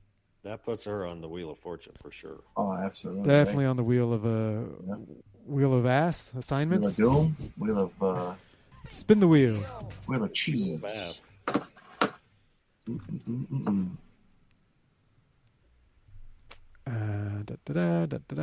Yep. So let's see. The leaderboard ended up at 21 points for Angie, 11 points for Rob, Art with 9, and Reed with 2. So not bad. Not bad at all. 17 points earned for Angie, 8 points earned for Art, and 5 That's points. That's gonna have her flying up on the charts on the site. Watch. Oh yeah. Is it on the site already? Probably. I think I have it real time. I don't have it. Oh, you do? I think so. Oh. Yeah. It's real time. There it is. Boom. Where is it at? On the game. badboyspodcast.com/game. And it's right at the top. Oh, damn. Straight skyrocketed. Yeah. Oh, shit. Look at that. Ooh. The tracking summary isn't quite correct. Peak current. I mean, yeah. I need to fix that later. But it doesn't matter. It gives their total. 21, 11, 9, and 2.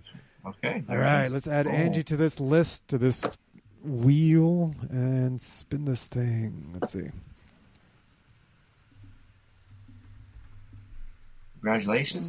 Should have gambled in the second week of the game. Look at that. Yeah, she gambled with actual points this time. Not messing around. All right, here we go.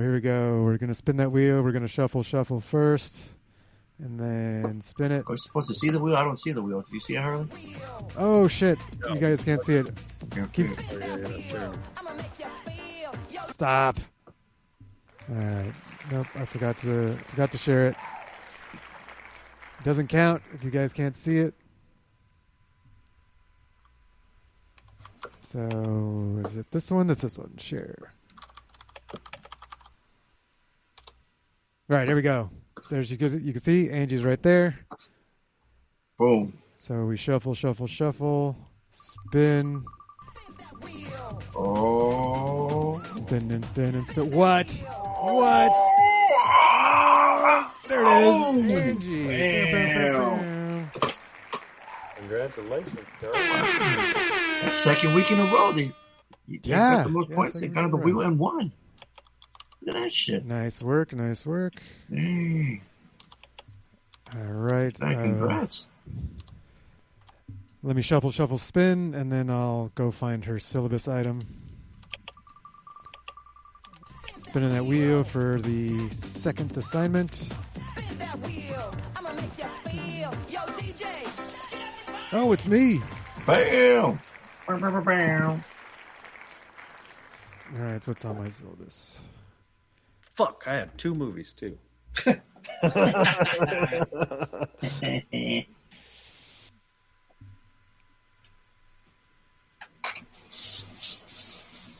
All right, well, while I set those up, let's talk about some weekends. Are you ready for the weekend?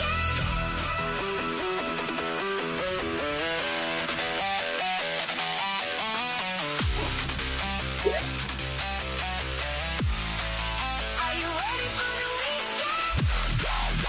weekend? Big booty hoes.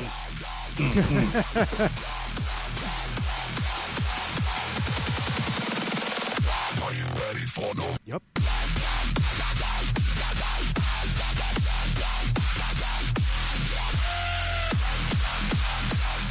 Tony plays this one out. Yeah, he does. You're going to lose the whole motherfucking song.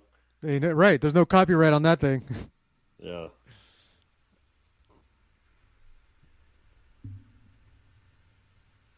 All right, who wants to go first? I'll go first. I had a 5-day weekend. I took Thursday and Friday off because Thursday I was checking out a local band at the Casbah, and they hadn't been a group in so many years. They broke up a long time ago, and they finally got back together, and they were touring. So I wasn't going to miss it. It was only $25. I got to see legendary pro skater Tony Alva play, too. He was the opener. Yeah, Tony Alva. And then Rodney Barber or something like that his name was. Yeah, Steve Caballero showed up to show support. That was pretty cool. The skating legends were there. But the band I want to see was Girl Nicoma. They hadn't been together since last time I saw them live was 2012. That's the famous road trip where Tony watched Serbian film on the road on the way to that show. Trip.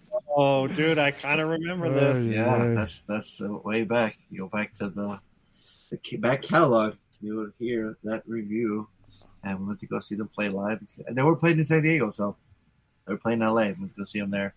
And then fast forward a couple years after that, we saw her play live solo. She went solo because they broke up, and they finally got back together. So I had the first album signed by the lead singer. I needed both of them signed. I needed to complete it. And when I got there, they were selling the 2 other albums, so I had to buy them. So I'm like, I'm going to get them all signed. And I got them all signed. They were super cool. They were watching the second band play, Skating Polly, and while they were hanging out watching, I'm like, all right, speaking of breaking the ice, I had to break the ice. And I looked on my phone. I showed them I took a photo with all of them in 2012, and I go, sorry, I don't mean to bug you guys, but can we recreate this picture, that we took in 2012? They're like, oh my God, yes, totally. Look at that. And they're like, let me see that photo. So we went outside and we looked at the photo. I'm like, oh. And then they even stood exactly the same spots. The same spots I noticed. That was great. It was so cool. Yeah. Even the guy taking the photo, wait, you're over here, you're over there. Like, oh, okay. And and we were laughing because like, oh look, we're like a lot older now, we're a lot wiser, a lot smarter. We're like, yeah, a lot more grayer. And we get left. And then Nina goes, hey, do you want us to sign the albums right now before we go? I'm like, perfect, this is great. And then I would have to carry all the albums the rest of the night because then once they signed, I walked back to the car and I found street parking because I didn't want to pay.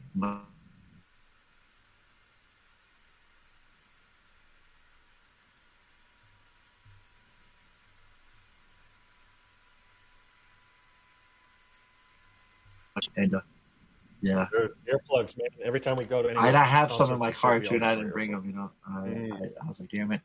But I've used tissue paper. No, yeah. Anything helps. The highs, man. The ringing, like Yeah, it's hard on my ears. Yeah.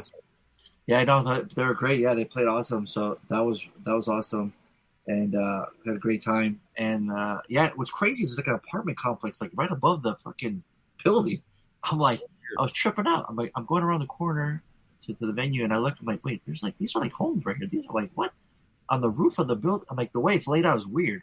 I'm like, and there's big ass planes flying by too. I'm like, man, they got noise from the sky from the bar. Like they must know when they're paying rent. Like their rent must be cheap because like there's music playing live at night and then planes flying by. There's really like right by the airport. It's crazy, but cool little venue.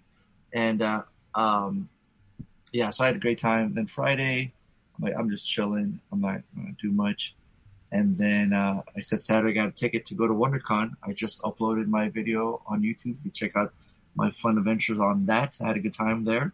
Just walked around and just took it all in. Just checking out artists, vendors, and there was a Send Help. It's funny enough. I had just watched the movie the night before, or the day before, and then they had an escape room of Send Help. So they had cool. 15 minutes to try to solve all the 4 questions, and a little Easter eggs from the movie, which was fun.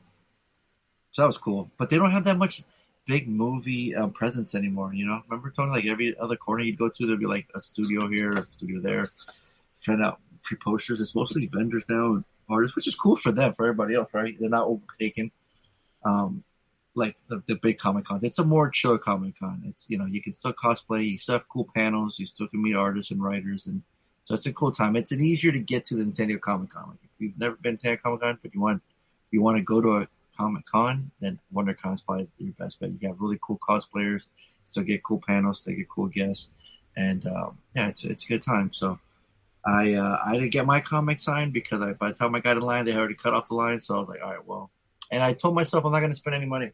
So spoiler, I was like, I only bought one print. It was for Drew, and I was like, you know what? I'm gonna try to go home with some money in my pocket because fucking parking. When I got there, the convention center parking was closed. I'm like, how the fuck is it closed? And there's a big ass sign too, $25 for parking. I'm like, that's the cheapest. I go around the corner. I pull into the hotel Sheraton, and it's like, oh, $55 maximum. I'm like, what the fuck? I grabbed the ticket. I was like, hey, I don't want to park here. She's like, that's fine. You can just go back out the exit, just scan the ticket. I'm like, okay. I don't even want to be 1 minute and pay for anything. So when I scanned the ticket, it let me out. I'm like, this is some bullshit. And you're like by downtown Disney. There's literally nowhere to park. You have to literally park in the fucking hotel parking lot or park fucking miles away, then pay for an Uber to come back. I don't know. It's fucking bullshit, right? So it's like $15 for the first hour and $4 every other hour or whatever. So maximum you pay is $47 or some shit. Like, motherfuckers, man.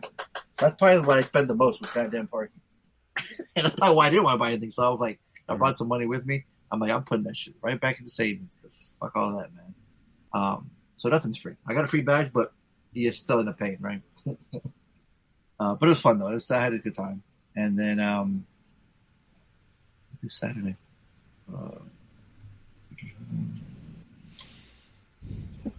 Well, Saturday was WonderCon. That's right.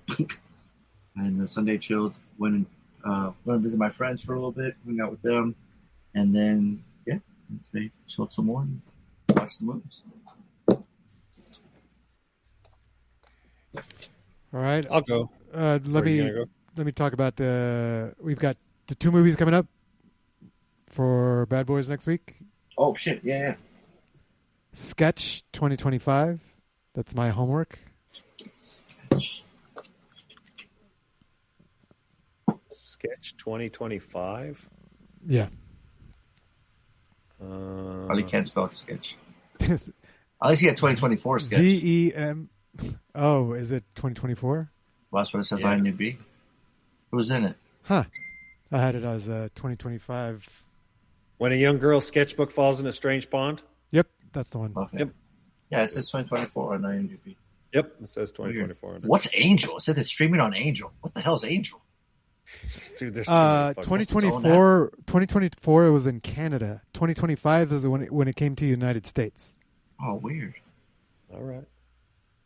So it's 2024 at the Toronto International Film Festival, and it didn't hit actual release until the following year. Interesting. Okay. Yeah. What the fuck is Angel? I think it's a company that produced it because I just saw on the trailer showed like the opening credits showed up as Angel. It's its own streaming site. Join the movement, telling stories that matter. Yeah, it's they got a bunch of movies on there. Premium members get 2 free tickets to the Animal Farm. Okay. That's a creepy looking horse. That's a streaming site. Yeah. Okay. Interesting. Yeah, so that's my homework assignment, and then Angie's syllabus pick, I think, is In a Lonely Place from 1950. Ooh, 1950? Yeah. Only Humphrey Bogart. Bogart, yep. Ooh, this is going to be a tough one to review. Potentially violent screenwriter is a murder suspect until his lovely neighbor clears him, but she soon starts to have her doubts. The Bogart suspense picture with a surprise finish, it says on the poster. It's probably one of those movies where, like, what's the line in Teenage Mutant Ninja Turtles that they're like quoting of an "Ooh, you dirty rat! You killed my brother." Yeah. Not his Bogart. What do you say? Not his Bogart. Right. I bet you this is it. That must be Splinter's favorite. This has got to be one of the earliest films we'll review. It's on Tubi. I don't think I've ever seen a Humphrey Bogart movie in my life, yo. Does Tubi have commercials? Yes, they have ads. Fuck that, dude. I started watching the homework on. I don't remember what the fucking streaming service was. Paramount Plus? No, it was free. Oh. Yeah, I can't. Frailty On demand. was? It was through Plex. It was through Plex, I think. Oh yeah, Plex had it, yeah, but they have ads too, though. Demand. It was on demand, and it was like every 5 minutes was like a minute and a half or 12 minutes, and I was like, "Dude, this is going to make a 2-hour movie 3 hours long." And so I just paused it and gray areaed it, and then was watching it without having to watch the commercial. The rating for a Lonely Place that says approved. Right. This is before the MPAA. NCAA? MPAA, Motion Picture Association of America. They're the ones who. What about OPP? Yeah, you know me. Yeah, they're the ones who started the rating system. I think it was in response to like Poltergeist or some shit like that, wasn't it? Yeah, I think so.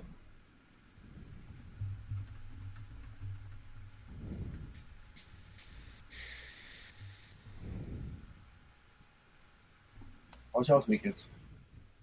Oh, yeah, right. Sorry. Tony, you want to go or you want me to go? Yeah, it's pretty chill. We didn't do anything. No plans. Stayed home. Lainey had to work overtime. She chose to work overtime. So that was part of it. Just we didn't do much Friday. Got my hair cut on Friday finally. Yeah, just chilled. No. Oh, we did. Okay, so on Sunday, was it Sunday or Saturday? Saturday after she finished working, we're like, all right, what are we going to do? I was like, all right, how about we go to Walmart. There, I saw that there was a bunch of new like snacks that were released. I think one of them was like double stuffed Pop-Tarts. So Pop-Tarts with more filling in them. I'm like, yeah, let's go check those out. So we're like, I go to find a Walmart near us, and I was like, oh, there's one. It's a trolley right away, 30 minutes. We're like, cool. 5 minutes later, we get off the trolley. I was like, oh, it's a 5-minute trolley ride and a 25-minute walk in the middle of the day in San Diego. Yeah, no, we just turned around and went back. We came back home. Oh, so you never tried them? We never tried it. We're like, fuck no, we're not going to walk for. They got strawberry blast, molten lava cake, and cinnamon caramel. Yeah, so we're probably going to make a drive. We're going to drive to Walmart this weekend. That's coming up. So, yeah, that was the most interesting thing that happened. We're like, oh, fuck that up. Never mind. Went home and just. I did the Borderlands 4 had a story pack update, so I played that a little bit. Right on. Played with my brother a little bit. What would you rate that? I still need to get in on that, but I'm just so cheap. Yeah. Okay. I'm not gonna sponsor you. Right? No, I'm not asking you. He was waiting for you. Like, oh, yeah, he was waiting for you. He sure was. Like, yeah. That's not why I brought it up. So, all right, I'll go. I shit in a box. What? You shit in the box. Right. Shit in a That's box. right. That's right. What's in the box? We saw that. What's in the Yeah. box? Human feces. So when we saw that, we're like, man, he was real serious about that. Which was funny because the other day, the neighbor across the street is an older guy. He's like 70. Mike, nice guy. A bit of a chatter, though. He goes, hey, Harley, hollers from me. He goes, you got a soldering iron over there? And I was like, yeah. He's like, I need help with something. So I was like, all right. So I go over there. And sure enough, there's his, right? It's sitting on the shelf, right? And I was like, hey, shit in a box. He goes, yeah, you know, it happens. I was like, I just did mine last week or a couple days ago. So you guys are shit in box twins. Right. So I've been enjoying my mountain bike. I'm the weather's been nice, so I've been riding. I fucked up and broke one of the spokes, and so I had to go to Mount Shasta, and then I didn't have the right tool, so I had to pay somebody to fucking fix my stupid bike. Luckily it was only $20, so that was cool.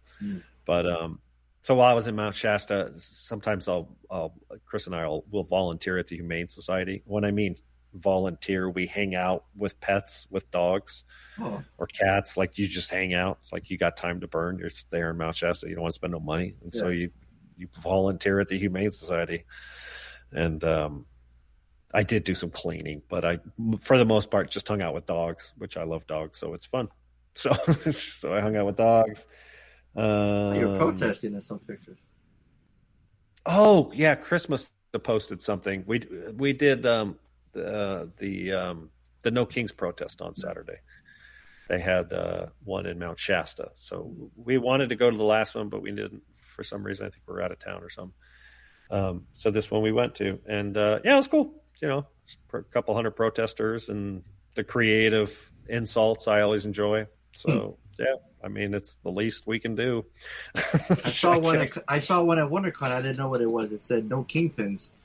The character's Kingpin, you know, from Spider-Man. Yeah. They had the sign. Was it a picture of Trump or something? No, one guy was dressed as Kingpin. He was actually Kingpin, but somebody was holding a sign that said no Kingpins. So I was like, I got it now. Got it. Right. French class. I got it. So. Right. So yeah, I think that was Saturday. Okay. Then I went over to Schwa's house and helped him. He had. You shit in a box too? No, okay. No. He's kind of anti not modern medicine, but he's not big on his checkups. No. Is he a flat earther? No, not at all. But he's just bad about doing his checkups. So, so I helped him. He's got lots of projects, lots of little projects. So I try to help out sometimes. Okay. And then last night, I think we watched one of the movies. Today, Stephanie and the kids are coming up on. They're going to come for 3 or 4 days. What? They're coming on Wednesday. So spring break? I don't know. Yeah, I'm guessing that's why the kids are able to come because they're off. So she went back to school, she went back to work. But I think she routinely gets several days off in a row. She works, like 3 da's on, 4 days off. Drive down there?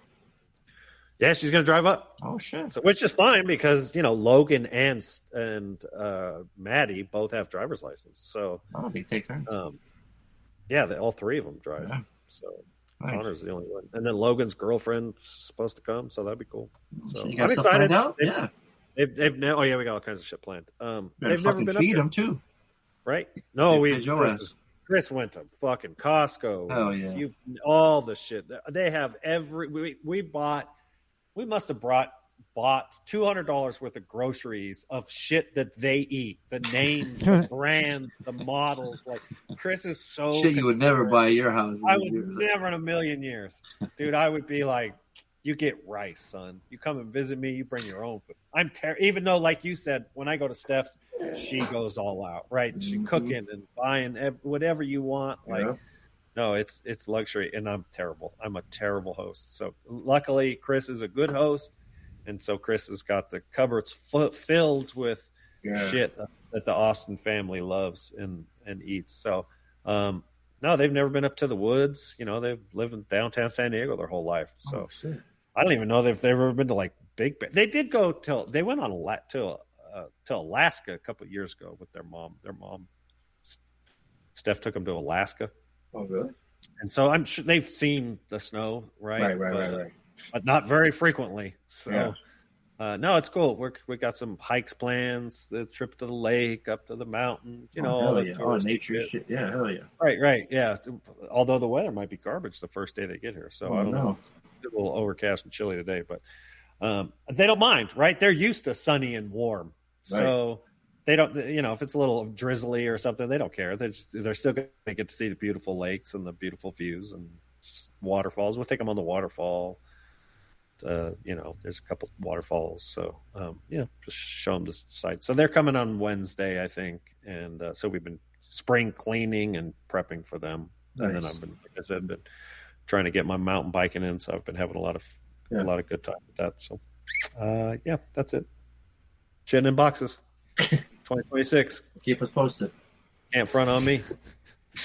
Keep us posted.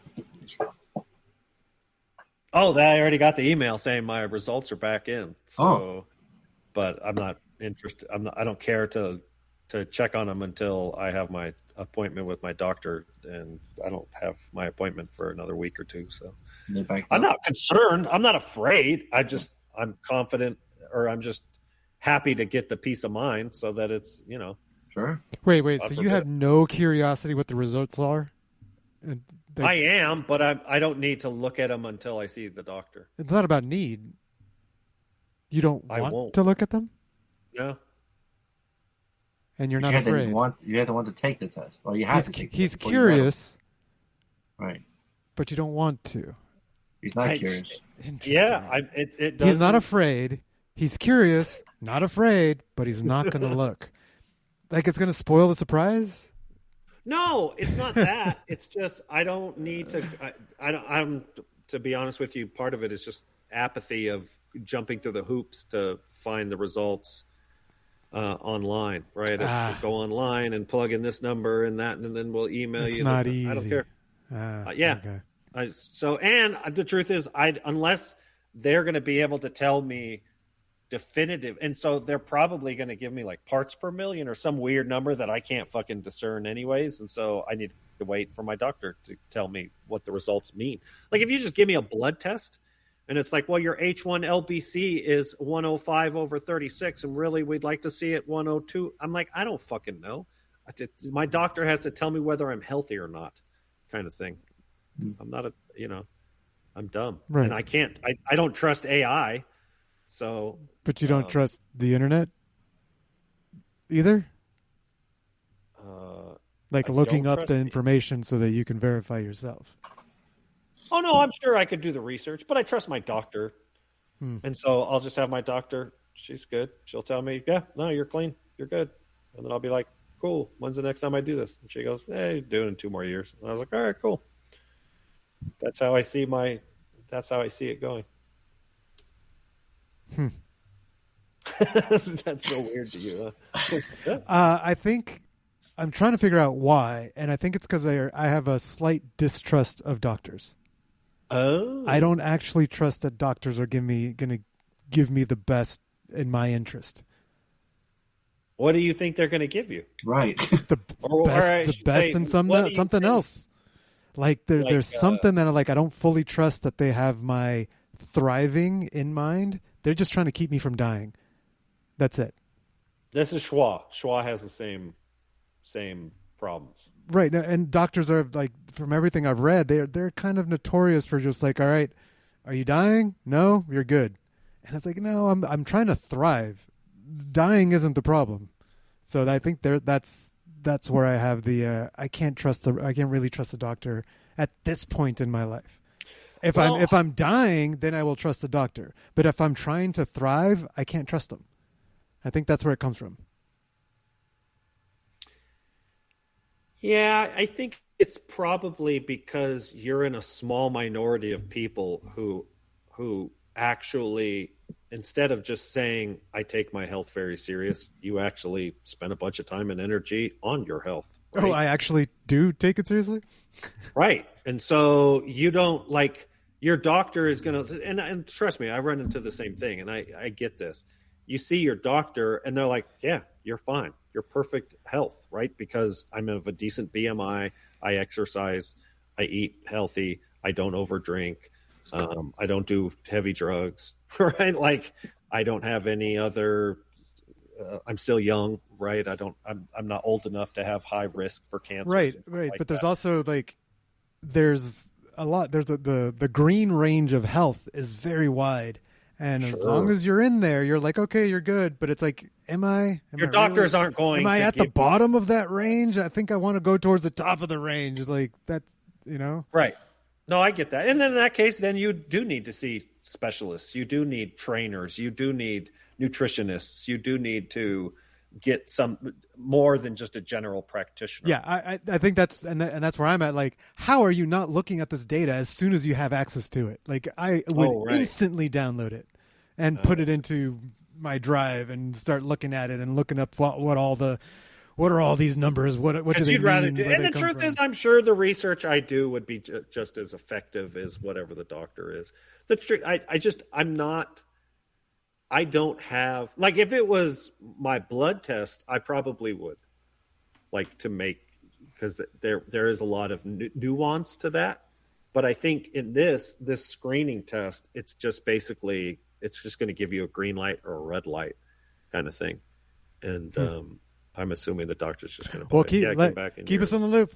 I want to hear about what was in the box. And I'm not stressed about it now, so I don't need to. I'm absolutely fascinated now. I'm invested.